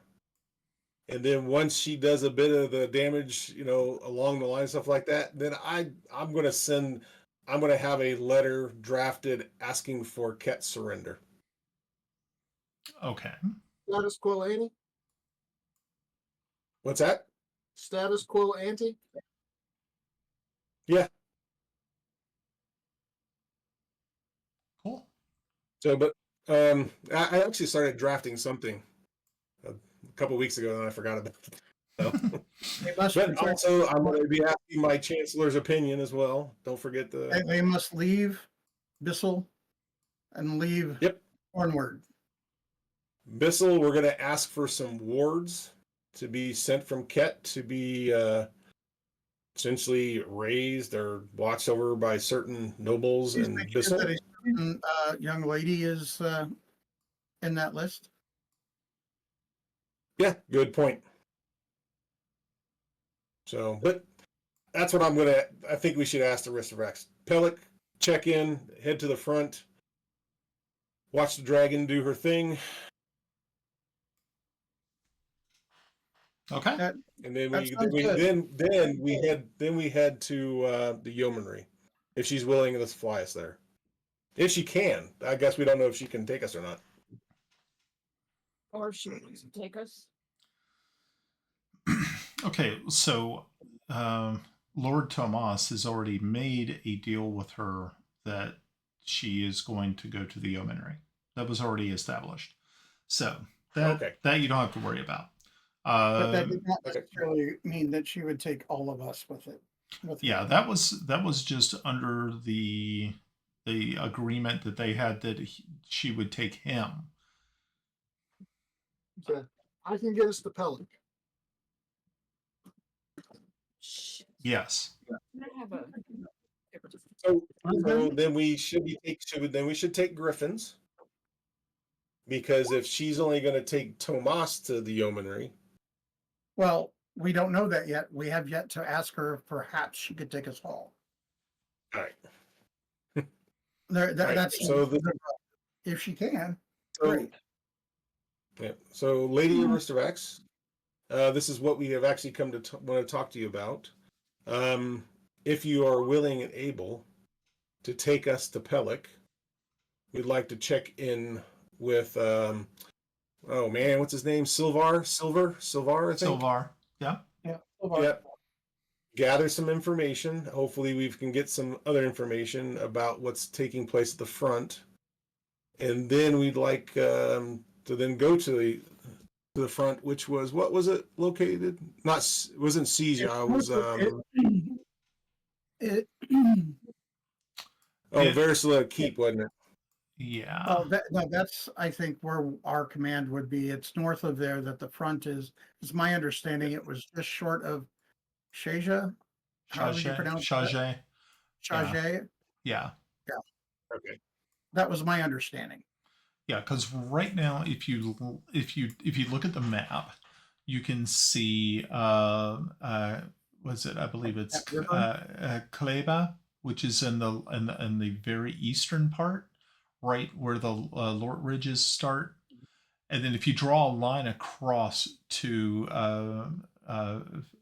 Fircol in the west, that's literally where your front line is right now. So it's just a little bit south of Shajay. So Shajay, True Light, and of course all the rest of those are in still in occupied territory. But you got to think, but border of the Swordfell and the border of the barony of, was it Cullendray? That border is roughly the. Yep. That's roughly about it. Yep. So once we get to Pellic and we get the information needed, then we'll head to the front and we'll see what next will be done. Okay, cool. Alrighty. Yeah, like I said, it won't take you long to get to Pellic at all. Like I said, you can either I don't know what you're planning on doing. I mean, I don't know if you're going to just teleport, or you're taking the dragon, or taking griffins. So what do you want to do? You want to Can ask? we still teleport? I thought the tower got destroyed. But Yarn, you want to tell them? I have the coordinates. Yeah, he can actually get you there within seconds. What all can he teleport? Can he teleport like us on griffins and a dragon, or is there a mass effect? The spell lasts for 1 round, so Whatever 1 can get minute. through. But how many creatures? Anything that can go through that during the 1 minute is free game. Yep. Well, shit, we need to go to like the 7th circle of hell and open up that portal. Nope, same plane. Thank Already God. thought of that. Yeah. Thank goodness. Yeah. Well, All right. So the question is now: do we take griffins with us? Do we need to? Well, I do think griffins do establish us as a command element and makes us stand off as leaders, and allows us freedom of movement for massively quickly. You know, just moving from here to there. I'll ride the And then while dragon. the dragon's doing its business, Timble could fly over a griffin and dump shit. in time. Again, anything that can go through the portal within 1 minute, we're good. How fast can you get the critters through? How And big If we is the have portal? everything ready, if we have it all ready, we can just go in. It won't take that long. Yeah, it's 1 round. So if everybody's hovering off and they dash through it in their movement round, then it goes through. But how big is the portal is the question. 5 foot. Is it 5 foot? it'll be tight for the Oh, griffin. Lordy. Yeah, it would be very, very tight for griffins. Well, Yeah, it would be. it's only, they just have to pass through it. It's not like they have to completely get into the 5 foot. I don't know. That's a DM call about that one. I know how I would interpret it. I'd be like, ha, ha, ha, you motherfuckers, here's your plan to shot to shit. Yeah. I mean, that'd almost be like, oh well, as long as the dragon can stand on top of it, it can be teleported. No, that I don't think that's gonna work. Let's just Actually, fly. the dragon can come through in human form. That's not a problem. That's an easy one. I mean, I guess, and I think I just heard Timble, and I kind of agree. Is there any reason why we don't fly? I mean, is there a Let's reason just why we don't fly and teleport? save the spell in case we need it. Right now, there's no reason to waste the spell. We can just fly over. Okay. I don't have a Because problem. it's only what, a few hours to Pellic, right? Right. Brian? Yeah. Yeah. Yeah, it's not long at all. Okay. So great. Shall we leave in the morning? Yeah, because right now it's a little bit after, you're probably looking like a little bit after 7 in the evening. So it is getting dark. Long rest. Yeah. Okay. Cool. Alrighty. That's Sounds awesome. Okay. Hey, arm yourselves. Be ready. We go to I'm the armed. front. Dum dum dum. Okay. No, Ooh, if that you're gonna go makes a dun good dun question. dun, you gotta do the Conan song. Dun dun dun dun dun dun dun dun dun dun dun. No, I don't. What I got you for? Okay. I just So- got to feed you the lead. Okay, so yeah, you all are at the castle talking and figuring out. Okay, so you're going to leave in the morning. You start to make your way, I guess, back to the rooms that have been given to you here in the castle. You guys actually have places to stay. As you all are sort of walking out. Kellex, you are being escorted by Melda, who is walking with you as you start to head up. And she says, extremely brave of everything that you've done for us. And I know that your country calls. Um, it it just puzzles me, this orb of prophecy that we have seen this evening. How it seems that there's something personal. It felt personal to me, and I don't understand why. I don't really quite can't put my finger on it. Even though I am not within the vision, I sense there's something about it. I don't know why. Well, Ah, it's Poms and her kid. Ah, dragon kid on the boat. Or her little sister. well, it may just have to do with the fact that, I mean, Celine's flag was flying on the ship, and it is a tree that is sister to the one here, so it's possible that's how it feels personal to you.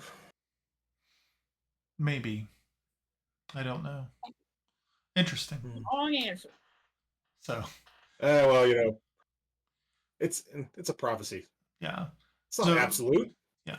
So you finally get to your door, and she just kind of leans in and kind of whispers to you and says, "Well, would you like company this evening?"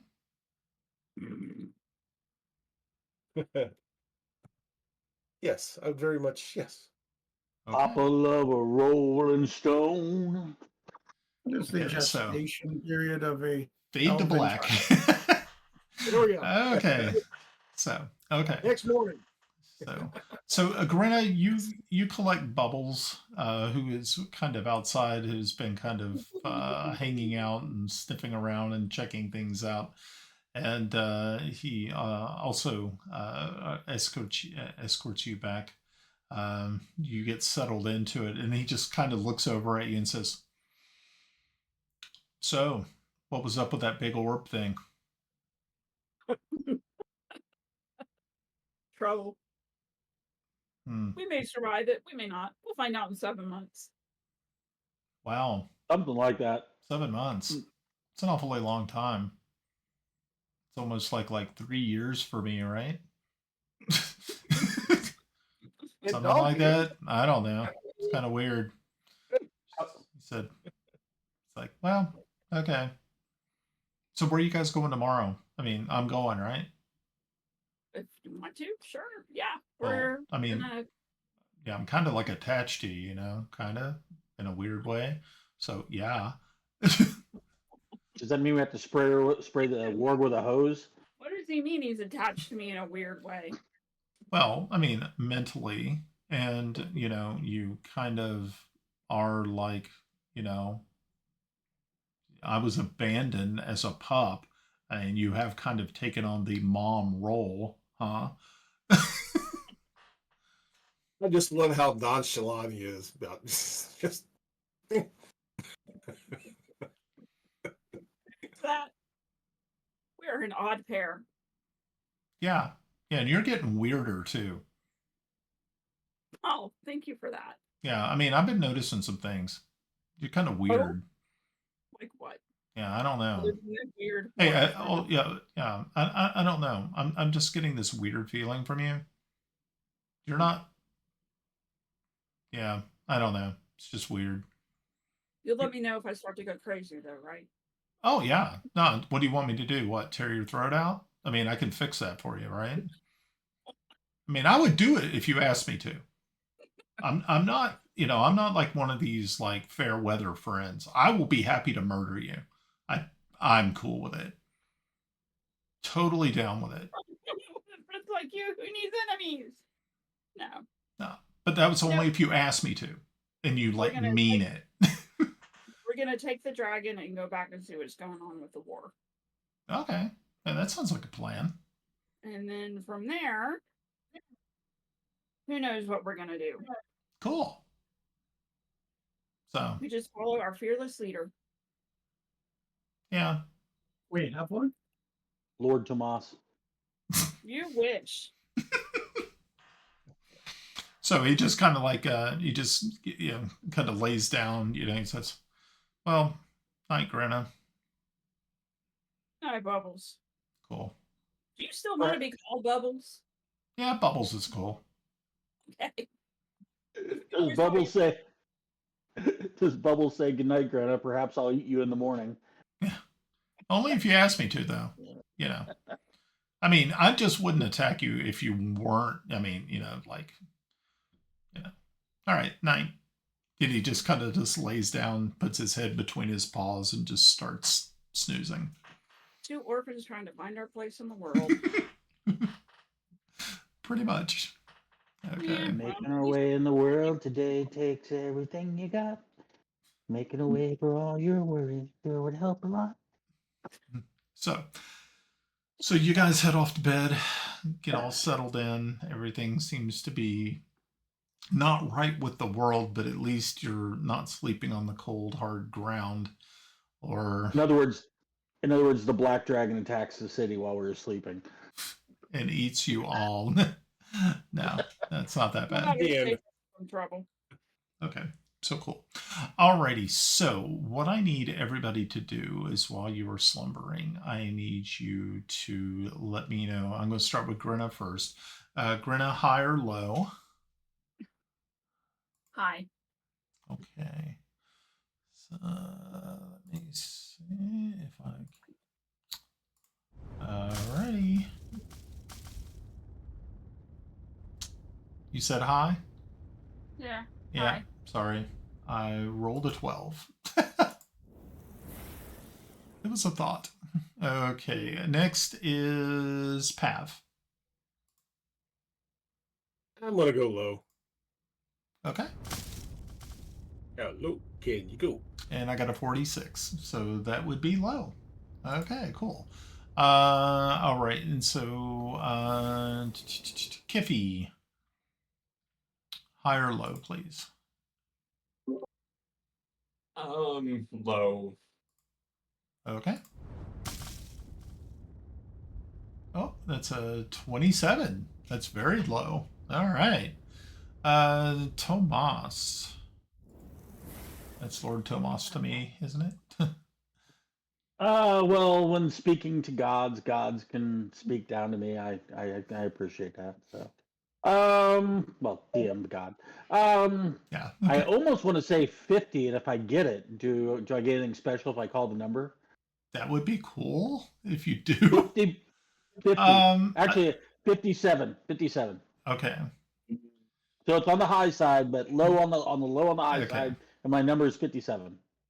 Russ said Okay. roll high. Okay, so it's gonna be high, but if you roll low, like extremely low, It's gonna be bad. It's gonna be bad. Well, Okay. I'm with you. Okay, cool. I'm thinking like Mike just said. A 91. So at least it was on the high side, so that's good. All right, Yarn, can you give me a high or low? Hi. Okay. It's an 11, so that's Not today. not today. And then of course Thimble. Low. No. Okay. And a Speaking 22. Very good. Okay, good. Okay, so Timble. Tomas. I think it was Kellex. Yeah, Kellex. And was it Brenna, did you get it too? Oh no, Okay, so it's just Timble, Pav, Kiffy. Timble. Oh, Kiffy? Did you? No, I don't think did Kiffy. this one. I guessed low and it rolled low, so. Oh, okay. Then okay. It was only Yarn and I.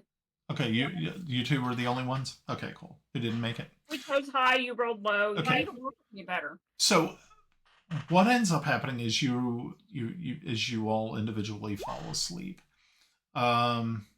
Kiffy, you find yourself standing in a sort of a strange building it looks to be some sort of temple.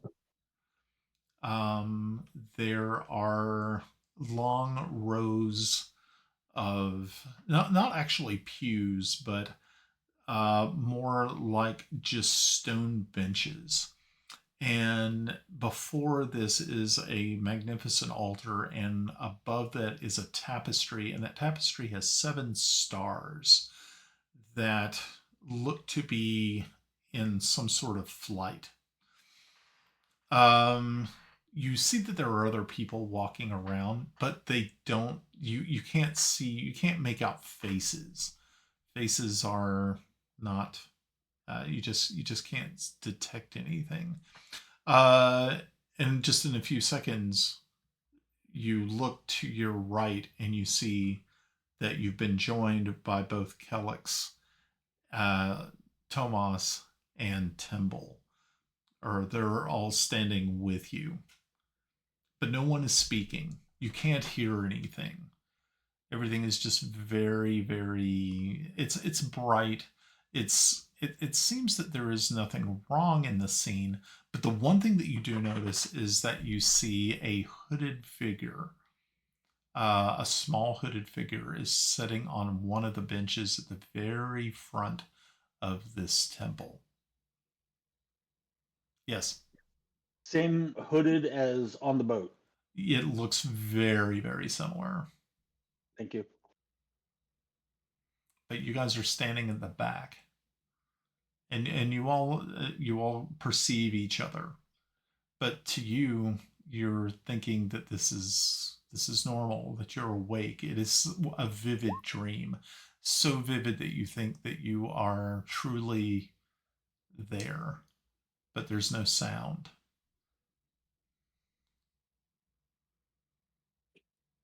Well, I just made a roll for my investigation.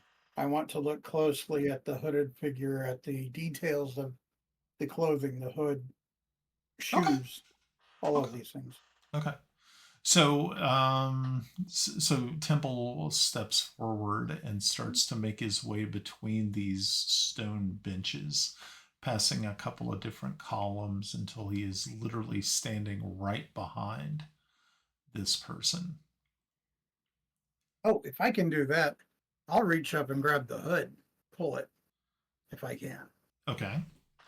And if I have that much freedom. Yeah. Is anybody else doing anything? Yes, Tomas. Tomas is taking out his lute. Okay. And he's going to do counter charm.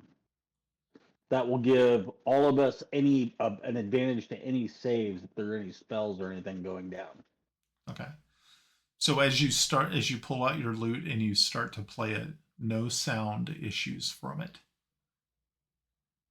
I don't believe that. I hear it in my head. So yes, Kelix the notes are in your is head. going to kind of walk up.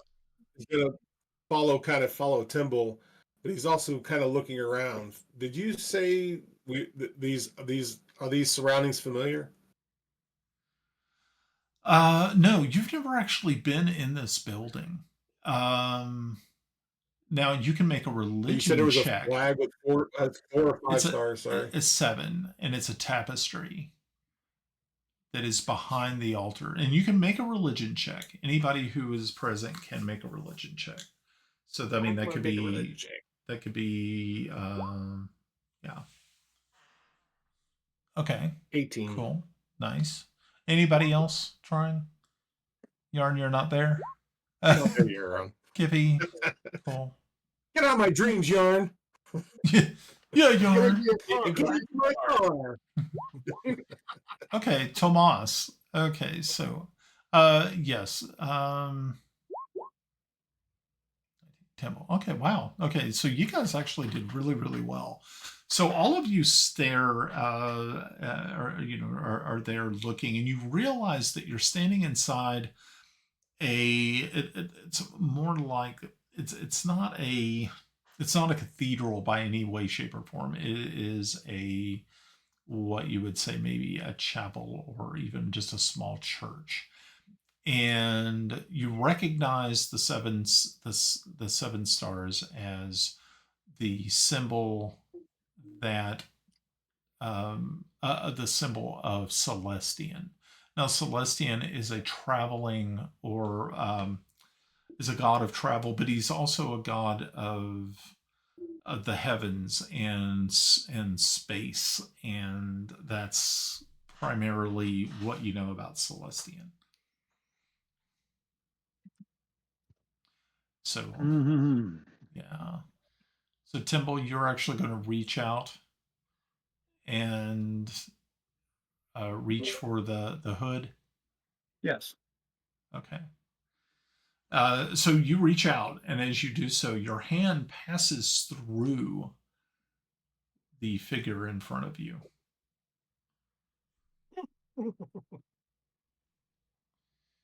I'll step through. Okay.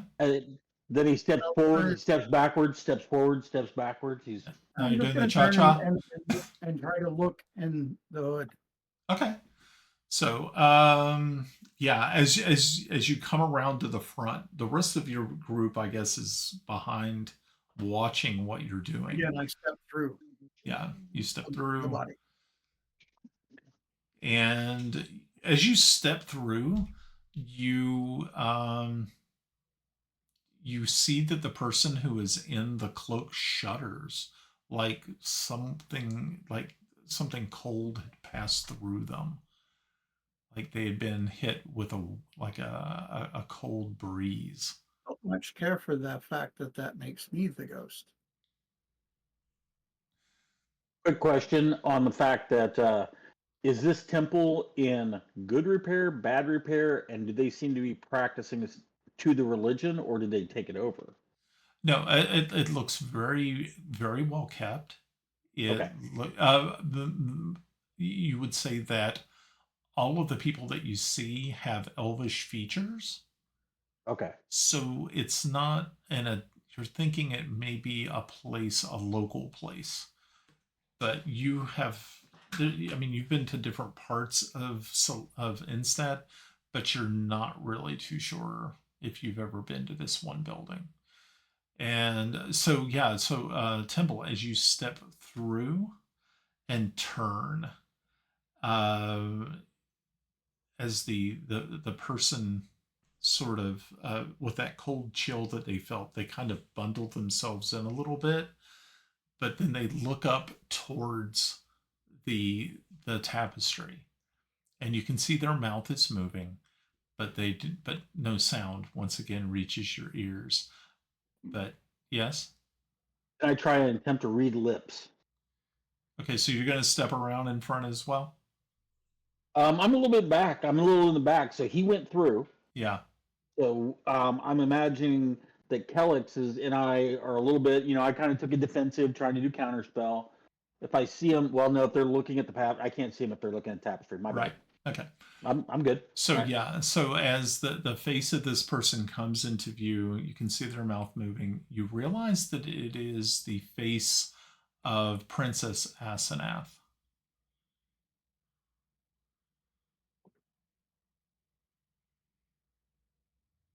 Wasn't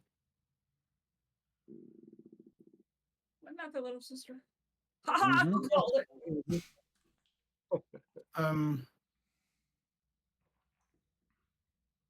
I need to see something in my character sheet here. Because I may have lip reading.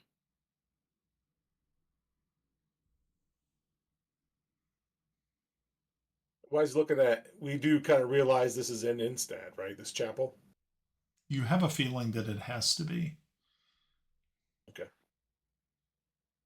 A lot of elves walking around. I take it then. There are elves, a lot of them. Okay.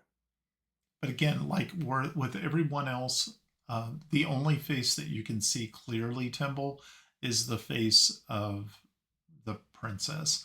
Everyone else's face just look like a blur. Actually, their whole bodies look like blurs as they pass by you.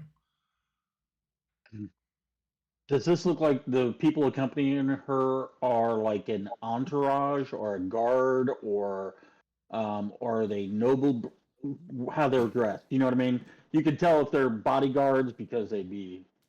No. Actually, from the way you're feeling, is that she is not accompanied by anyone. She has came disguised.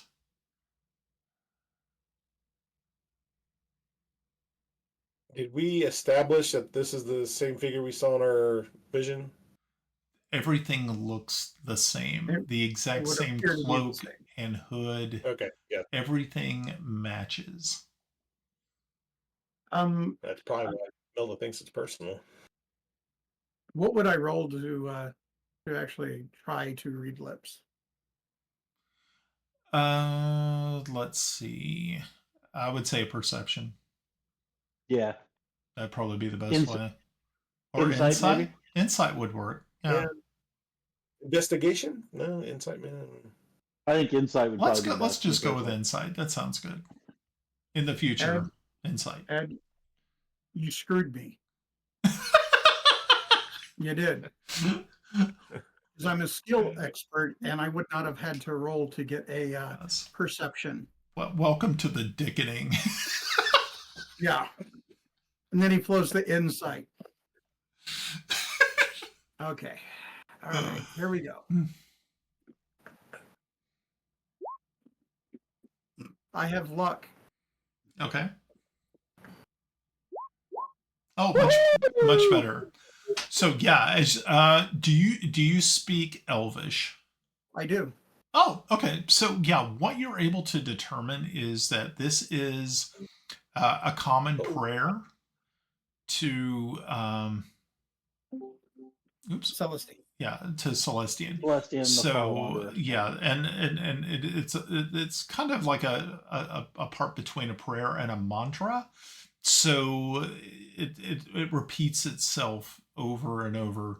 It's not like they have a way of being able to, she doesn't have like a rosary or something to count how many repetitions, but you can see that there are subtle changes within it as it goes along, but it always starts out the same at the beginning. So yeah, It's interesting. It's kind of like a Bon Jovi song.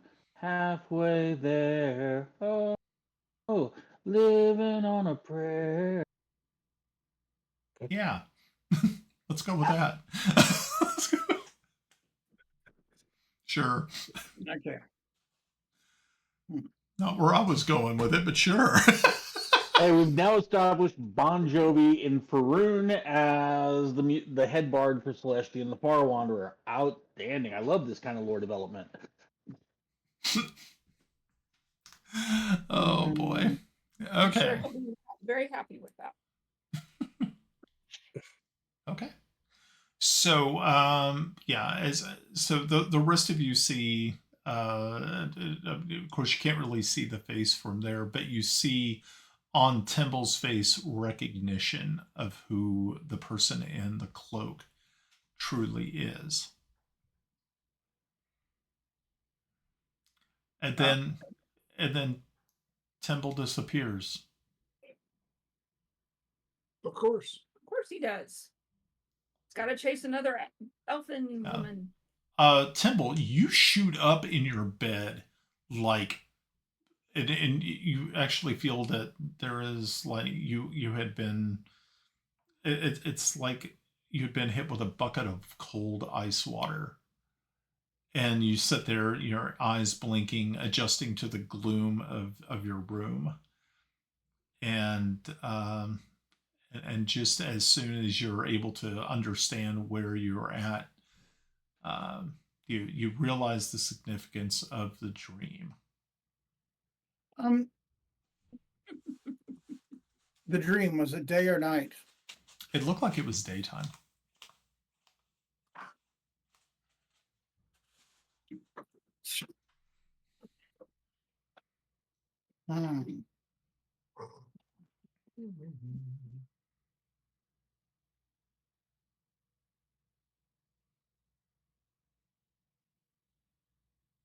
I guess, do the rest of us wake up, or are we still there, Brian? You're all still standing there, kind of just watching. I guess an alarm, Kellogg would kind of run forward, but unfortunately, instead of going through the bench, he walks around it.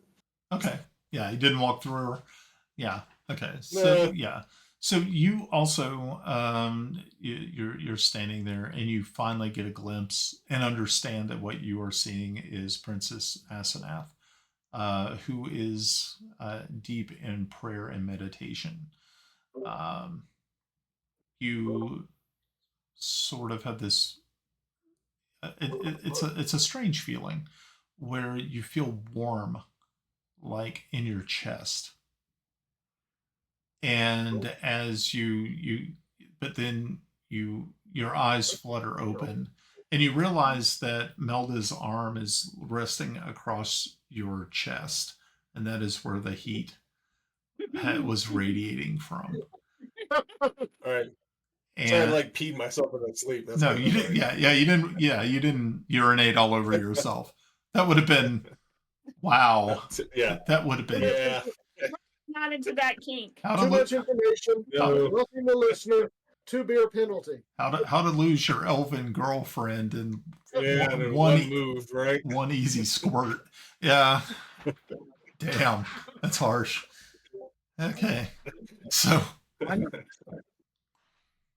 so really the only two people who are You're standing muted, Ed.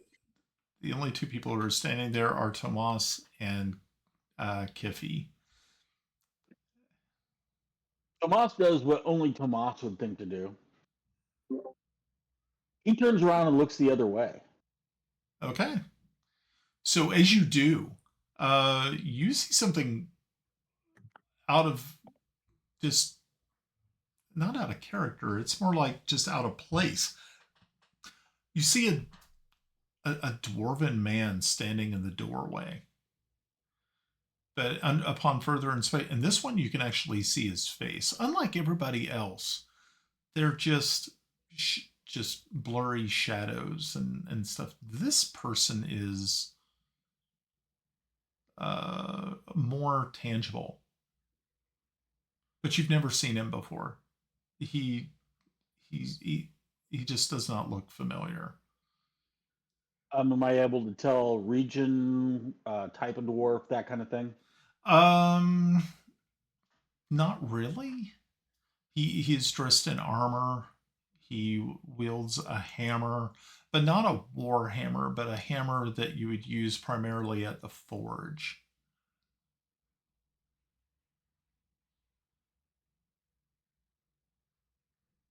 Now, Kip, you're still sort of standing there looking towards the person on the bench, so you do not see this dwarf. Okay. Yeah, so I'm in the temple of another god. Um,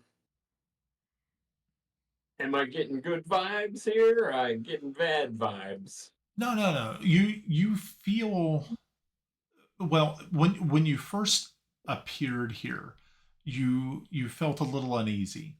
This was uncharted territory for you. You were not familiar with Celestian or his beliefs or believers, or what his mores are.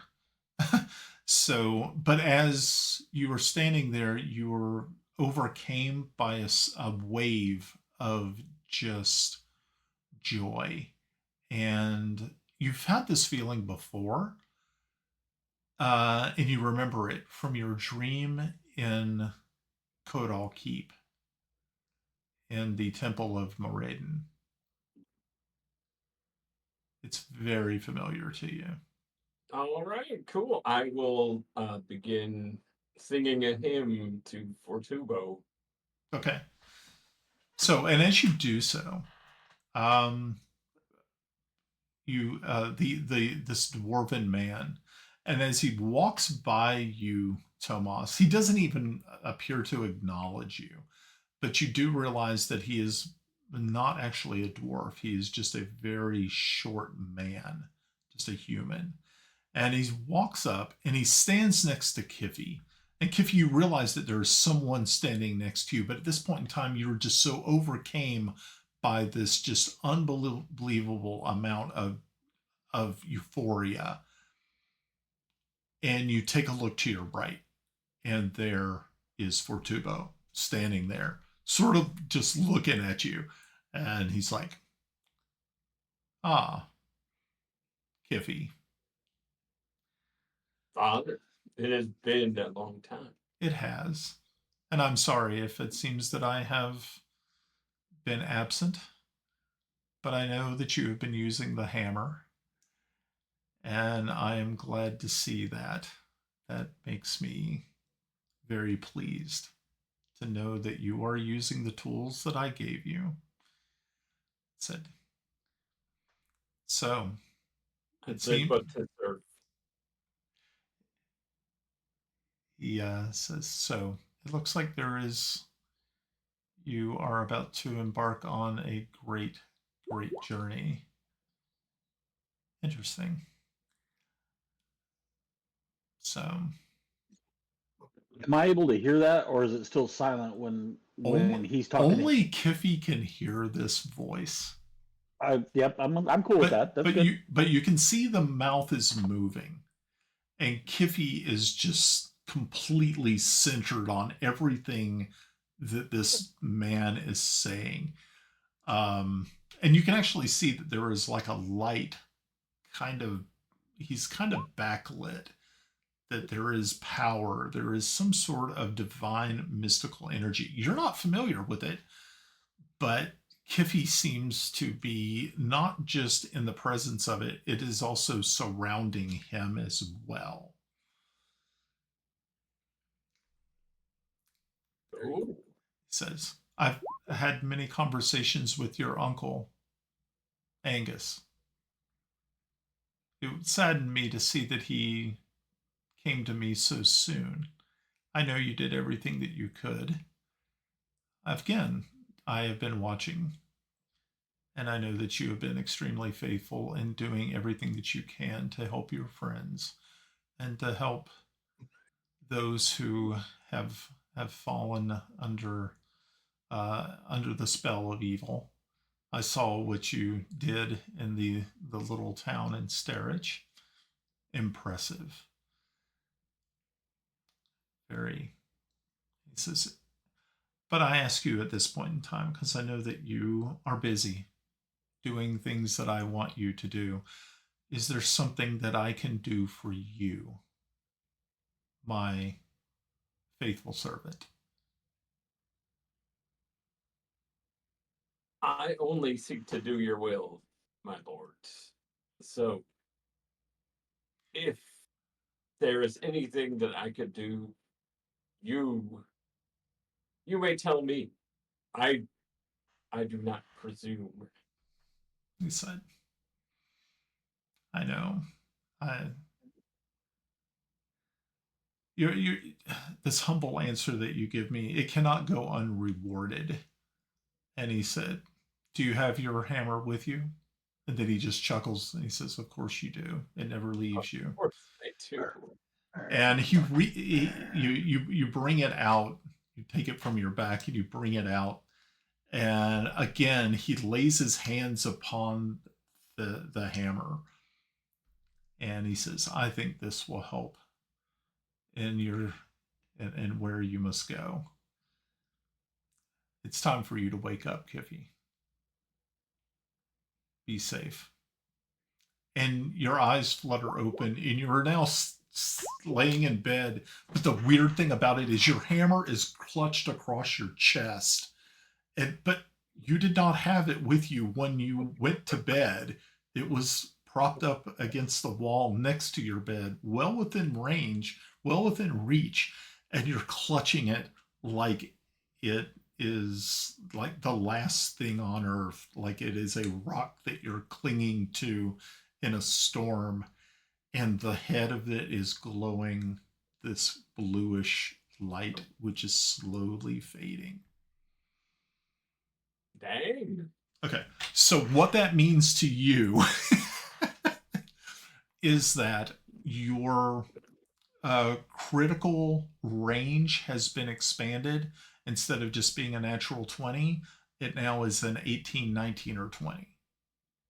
Ooh, 18, 19, 20. That's a big. Mm-hmm. From 5% to 15%. That doesn't suck. Nice bump. Yeah. But you also recall that anytime that you get a critical hit, it automatically, now being that you have increased in levels, what level are you now? 10? 9? Well, 11. 11? 11. Shit, sorry. Okay, so anytime after 10, anytime that you, 10th level, anytime that you make a critical hit with your hammer, it's going to do one. I'm sorry. it should be 12. No, we're only 11. Are we? Yep, we're low. Okay. Yarn's 12. that It's wouldn't. 12. We all need to be 12. That would be hilarious. Okay, so what? So you're trying to say Yarn has premature elevation? Maybe. Got excited. Okay, so Kiffy, what that means is that anytime that you make a critical hit, you will roll 1d10, and it is going to do a spread heal of whatever you roll to anyone that is within 20 feet of you. Automatically gets that healing. Now, that doesn't go for enemies, of course. Only your allies will receive that heal. Okay? My new battle buddy. I'm going to start calling him Dougal and stand next to him when I'm fighting the Kurgan. Done by me, buddy. Okay. So, Tomas, you were the last person standing in this Temple of Celestia with your back to it as you're facing out the door. But you're standing kind of in the center of this chapel. What? I mean, you can always, what do you want to do? First of all, earlier I rolled a 21 on a religion check. Okay. So would I have known that was Fortubo? I speculated from the interactions with. Yeah, as he walked past you and you realized that he was not a dwarf and a human, you did realize it was Fortubo. Yeah, that would make sense. So, and I'm assuming that Kiffy probably did a fade out kind of thing. Yeah. When he woke up. Yeah, he did. Okay, so yeah. As a matter of fact, he and Fortubo kind of faded out at the same time. Okay. So I'm already now scanning around. I'm taking in as much as possible. Is there a door? There's or a an door. archway that there's Fortubo came through? Yes, the when you turn to face where you walked from, you noticed that there was an archway and a door that led, you don't know where, but you think it's going to be to the outside. Look around the room real quick. What's everybody doing? Are they still kind of shadowy, kind of people-y? Shadowy, moving around. The only person that is not is Asenath.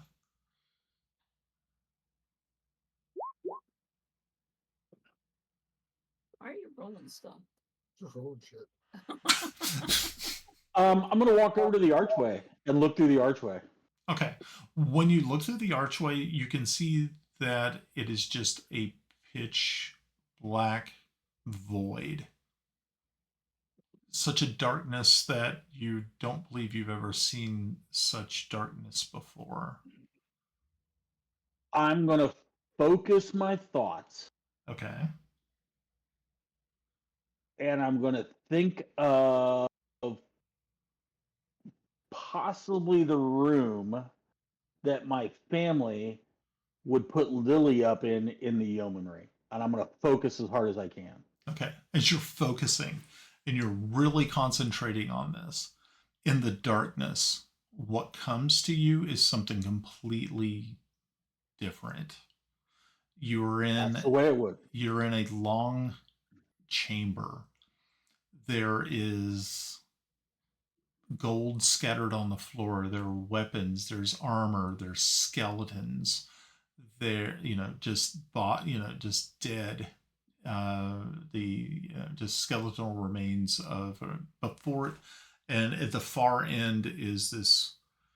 It looks to be it's not an altar, but more like a bier where somebody would be laid out, and on it is more like their gems and things, but in the center of it all is this skull with gems in its eyes.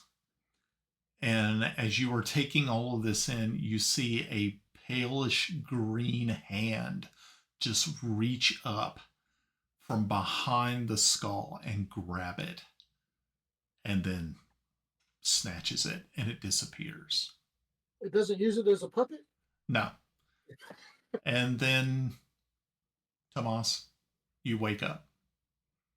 Can I do some type of I'm really trying to bury this in my memory, and Okay. being a bard, I'm trying to do this.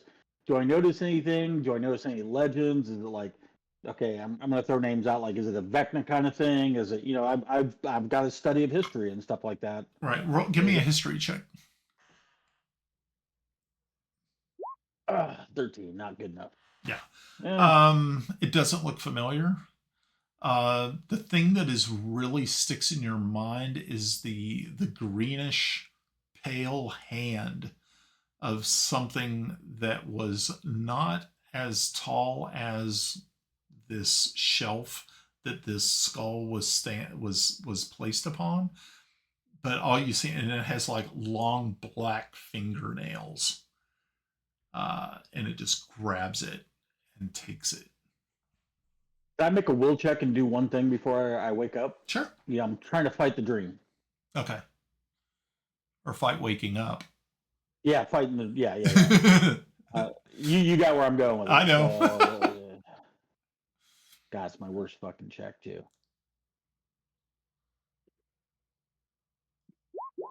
Yeah, 13 again. Okay. Wow. 13's very popular. What were you trying to do? Yeah. All I want to do is take a coin out of my purse and flick it into the pile of coins. Okay. You do so, and that is when you wake up, unfortunately. Okay.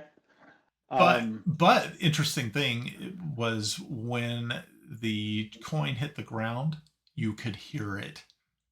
And that's I what couldn't hear anything. And that's what woke you up. Is the sound of a coin hitting the ground. Temple? All right. The moment I woke up, I realized that this is actually a temple in Instad. You believe so? Well, I'm going to throw my clothes on and go to where I believe that temple is at. Okay. By yourself? I go out in the night by myself quite often. Yeah, he's actually done it a few times. Yeah, but truck stops don't count. Timble the lot. Timble the lot lizard. That's messed up. Okay. Hey, I've got to pay for a war one way or another. Damn. By the way, Brian, I'm going to take a random. I just looked at my coins, and I've got. It would have probably been a gold coin, but so. Concept is, if we ever find a room like that, I'm going to look for that coin on the floor to prove that I was there. Okay. Kind of thing. That's the thought process behind that. Okay, cool. All right. Now, of course, you guys, that's totally up to you if you want to share your dreams with the rest of the team, because each one of them changes a little differently. Like I said, I mean, Kelix would not have seen Fortubo. None of you, except for Timble, actually saw, hold on. Moss. Yeah, Tomas did as well. Actually saw Asenath. So yeah, y'all have different experiences. I'm going to share with the party my dreams. Someday I want to be the lord of the entire world, and I want to be the best rock band player, and I want to have a bar, and I want to. Yeah. Talk about a We'll tangent. definitely be eager to share his visitation because, man, God came to town. It was awesome. Well, when I go to that temple, is it open? Yeah, most temples here in Instad are open all 24/7. I will go in and see if I can find one I'll be looking for Asenath. I'll be looking to see the actual bench. Okay. I'm running in looking to verify Okay. that this was the same place, Okay. and is she there? Okay. So what you see is exactly what you saw in your dream. Everything, but there's not as many people. There's actually just like one or two. You were able to find the exact bench because it was up at the top left-hand side as you're looking towards the altar, but there is no Asenath present. Are there any priests or any? Yeah, Okay. there's actually a priest who is because this right now you're looking at it's early morning. Mhm. That they're getting ready to prepare for like a sunrise service, so to speak. And so, yeah, you do find an elven man who is garbed appropriately as a priest of Celestian. And so you approach him as he is working diligently at the Certainly. altar. Um, Forgive me, but may I speak to you in private? He just says, "Ah, yeah, of course. You're Master Timble, I am from indeed. Bissel. Yes. We've heard so much about you. Your fight against the dragon. How epic." And he says, "Of course. You." And he sort of leads you to a room off to the side and pulls up a chair, a couple of While we're chairs. going back there, I'm going to keep an eye out to see if anyone else is watching. So Yeah, I'll go that. the only other people that you saw in here were acolytes. Yeah. So you didn't see just standard parishioners, but you do realize that there were other clergy. Yeah. And we'll go in there, and I'm going to ask him. I said, "Does the young Mistress Asenath, the princess, come often to the temple?" He looks at you puzzled and he says, "I'm sorry. Uh, Princess Asenath does not leave the castle. I've never seen her Um, here." I just at times there are portents that we receive, and I think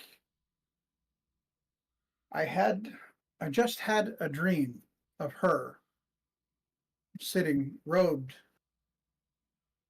and third over whichever and I'll explain, and I saw her sitting there. She was praying your or running a mantra, and I'll kind of go through it. Mhm. I just having seen her there, I was curious if that was something of note. Does she often come here, or she ever come here, to your knowledge? Said, "I'm sorry, Master Timble, but I have actually never seen the face of Princess Asenath. She So you would not never, recognize her if she stood. no, Well, I would not know. She is not that's permitted, that. she is not of age yet to leave the castle." But we all know youth, and I do know that she is. So you're saying that There's a lot more with her than many think. so you're It's one or saying that two. she may have been here in disguise. It is possible, Oh, and if the most people do not know who she is, what better disguise than that? You've never seen her face. Common clothes, and she could walk right in. of course. Well, It's interesting that she would be able to do so. Now that I feel if that, one thinks about it, I mean, there's no reason why she couldn't. I mean, you don't know who she is, so you what said she you, looks like, so and you how would said you know? you saw this in a dream. Yes, Hmm. Interesting. and it was very, very vivid. Um, I got up, put my gear on and ran straight here to see. Interesting. In the dream, I actually stepped through her, and she seemed to react. It was quite curious. So that's why I wondered if she was here. I simply had to find out, even though it seemed to be day out. You know, some questions must be answered. Okay. So I came. Well, I'm sorry I couldn't be of more help. No, someone being truthful and speaking straight forward to me. That's a dear thing to me. Thank you. Yes, of course. And he stands up and offers his hand, shakes your hand. He says, I'll shake his hand. I will. No need to watch out for anything, or is that? I mean, if the question was she here now? That was my yeah. question. Obviously, I mean, at this hour, most people are not up, or and it would stand out in your mind if someone walked in and sat down and began praying. So that tells me much. Yes. Well, 15-minute warning, Brian. Yeah. I'll make my way back to the castle after dropping a donation in the box. Cool. It'll be a gold. All righty. So, yeah, you make it back to the castle and find your way back to your room. Actually, I'm going to make my way back to Alex's room. Oh, okay. So, what time of the day? What time of the day? What time of the day? Like 3 in the morning. All right, so really early. When I wake up, do I realize do I feel it was more of a dream because I've had a few visions before, or do I realize this is something? You felt it was more of a vision than a dream. I guess I just kind of pull Melda close and I just kind of think on it some more on what I saw. Okay. And try to eventually go back to sleep. Yeah. So within your thinking, probably about an hour of waking up from the dream, you hear a rapping on your door. So it's like right at 4 o'clock in the morning. Who comes a tapping on my door, on my chamber door? I do, asshole. Open up. It's the Timble. Nevermore. That little blocker. Oh. Okay, so yeah, as you kind of roll out of bed, before anyway. Don't worry. Melda sort of sets up, taking the sheet and covering herself, and she says, "Are you expecting other guests?" She just gives you this. No. This. She just gives you this incredulous look, and so you walk over to the door. I heard it was Timble, right? Yeah. Okay, so you open the door, and there's Timble at 4 in the morning. I crack it open. I guess I got a cloak or something on. I don't know. Yeah, you just kind of like bundle a sheet around your midsection. All right, I'll go answer the door, but I'm only gonna crack it open. Okay. Could you have I'm a bit busy. Come back tomorrow. Princess Elda? Perhaps you should get dressed. We need to speak. No, I'm just fine where I'm at. So obviously, I probably figure out what it is since they were there as well in this vision. So, all right. How many times do I come to your door, waking you up and telling you we need to speak? Yeah. So, Spy master, all that stuff. Where do you want to meet? Where do you want to meet? Your room. That's why I'm here. Give us 5 minutes, please. All right. And I shut the door. Okay. All right. And I'm going to turn and practice throwing a dirk at the door.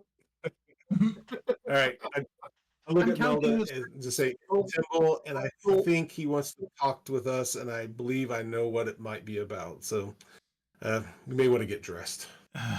She just kind of said, okay, I suppose. Well, gnomes are on my bucket list. Oh, Oh,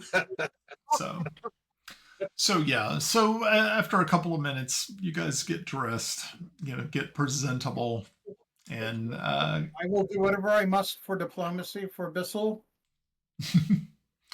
if it means cock blocking, No. so be it. He introduces her brother, the half elf, half ogre. Okay. So so you guys are dressed. What's next? all right. I go over and I open the door for Timble. Come on in. All right. Now I'll come in and I go, I just had a very interesting dream, and you were in it. And I'll turn to her and go, no hanky panky. But you were in it. She just rolls her eyes at your comment. There was By also chance, we were at a chapel?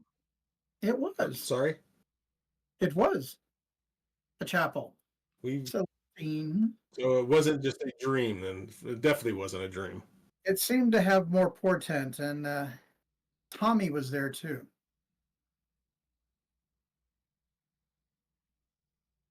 Oh, Tomas. Sorry, you said Tommy. I was thinking, who the hell's Tommy? Little Tommy. Yes. Trust Tiffy. me. Trust me, Pav. I was also like going, who the fuck is that?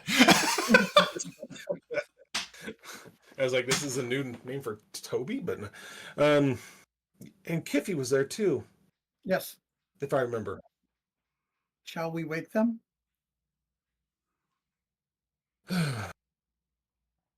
I would You be think happy. the larger group should also hear this?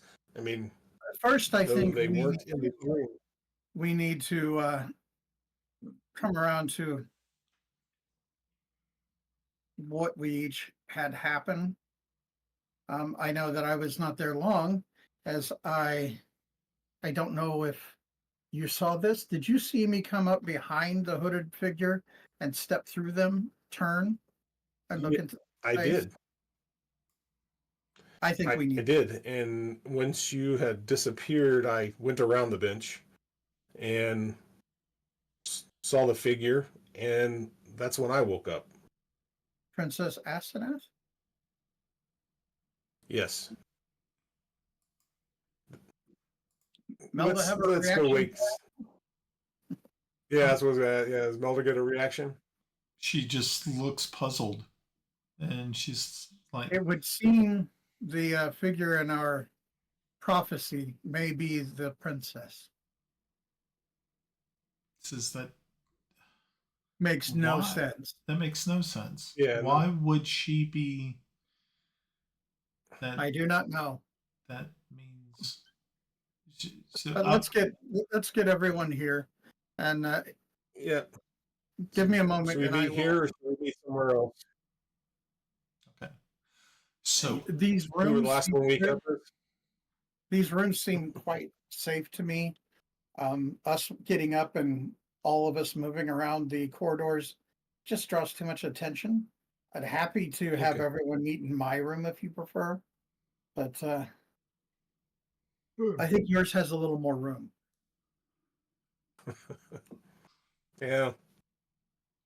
Lord Protector and all. Okay, very well. Yeah, Lord I'm Protector and assuming all. all our rooms are kind of in the same location. We don't have to like split apart and go wake a bunch of people up. Well, I Or just think Kiffy and Tim up. I'm going to get those two, and then we can directly see, since we were in the dream, if they had the same experience as Okay. seen by. All right, go ahead and Bissel. bring them back here, and we can talk further. okay. So I I'll think go and wake the boys. okay. So I think this is probably a good enough place to stop for the evening. I think we got a lot accomplished this evening. Some interesting insights that you were able to glean from your dreams. So, folks, thank you all very much for joining us here at the Mystic Syndicate. And again, catch us hopefully next week depending on how weird the schedules happen to be. I don't know how everybody's looks for next week, so we'll stick a pin in that and hopefully come back around to it. Make sure to check out annabmeyer.com. Anna B. Meyer makes beautiful Greyhawk maps. So if you're running a Greyhawk campaign, you will want to use her maps. Go to annabmeyer.com for more of that. She also has a Patreon page. I subscribe to that.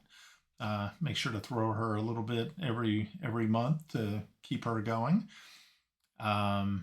We do not have a Patreon page. Maybe one day we might. I don't know. We'll see what happens.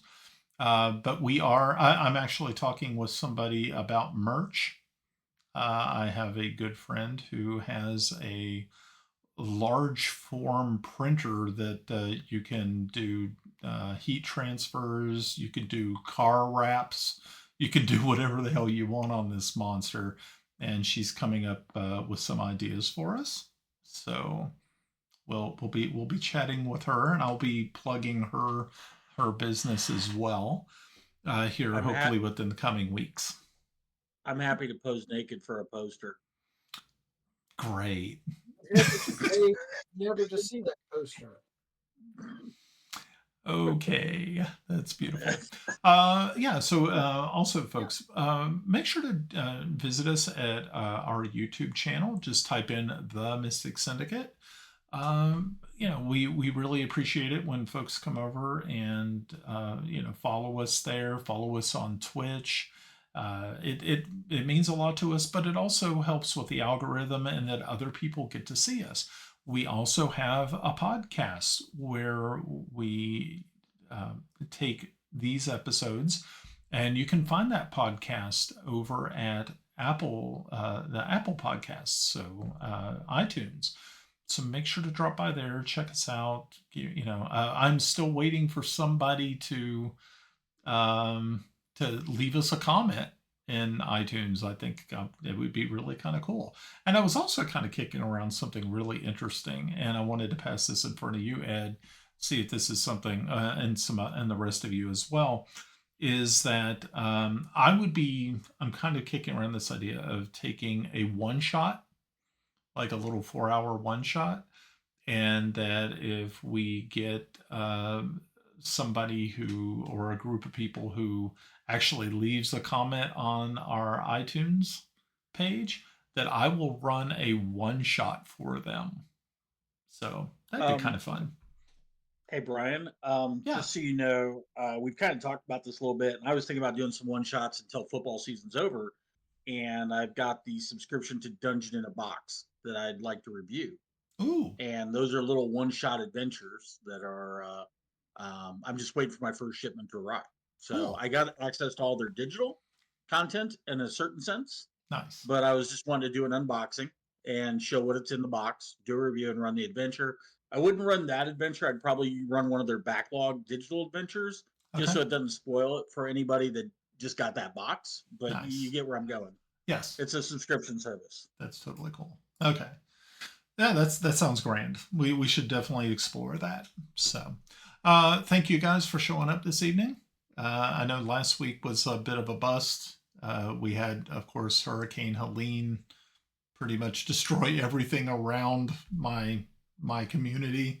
I was very, very fortunate. We had very minimal damage in my neighborhood, but the winds were pretty bad. We did lose electricity off and on. So that was really one of the main reasons we couldn't play last week was because we just didn't really know. And then, of course, once everything started to get looking a little better, that's when we had 2 dams break in the region, and it just decimated the whole towns downstream. From everywhere from Southwest Virginia, of course, Western North Carolina got destroyed. And Eastern Tennessee, where I'm at, is still, we still have cities that have no water or electricity, so they're fighting with that right now. So for people listening, if you get a chance, if there's anything you can do to help these people, my people, um, you know, do what you can. Keep an eye out for these folks. Yeah. Alrighty. Well, you guys have a good week. Have a good weekend, and I'll hopefully chat with you guys on Thursday. Roger that. You enjoy your weekend. Okay. Alrighty. Let me find my. Good night, all. Okay.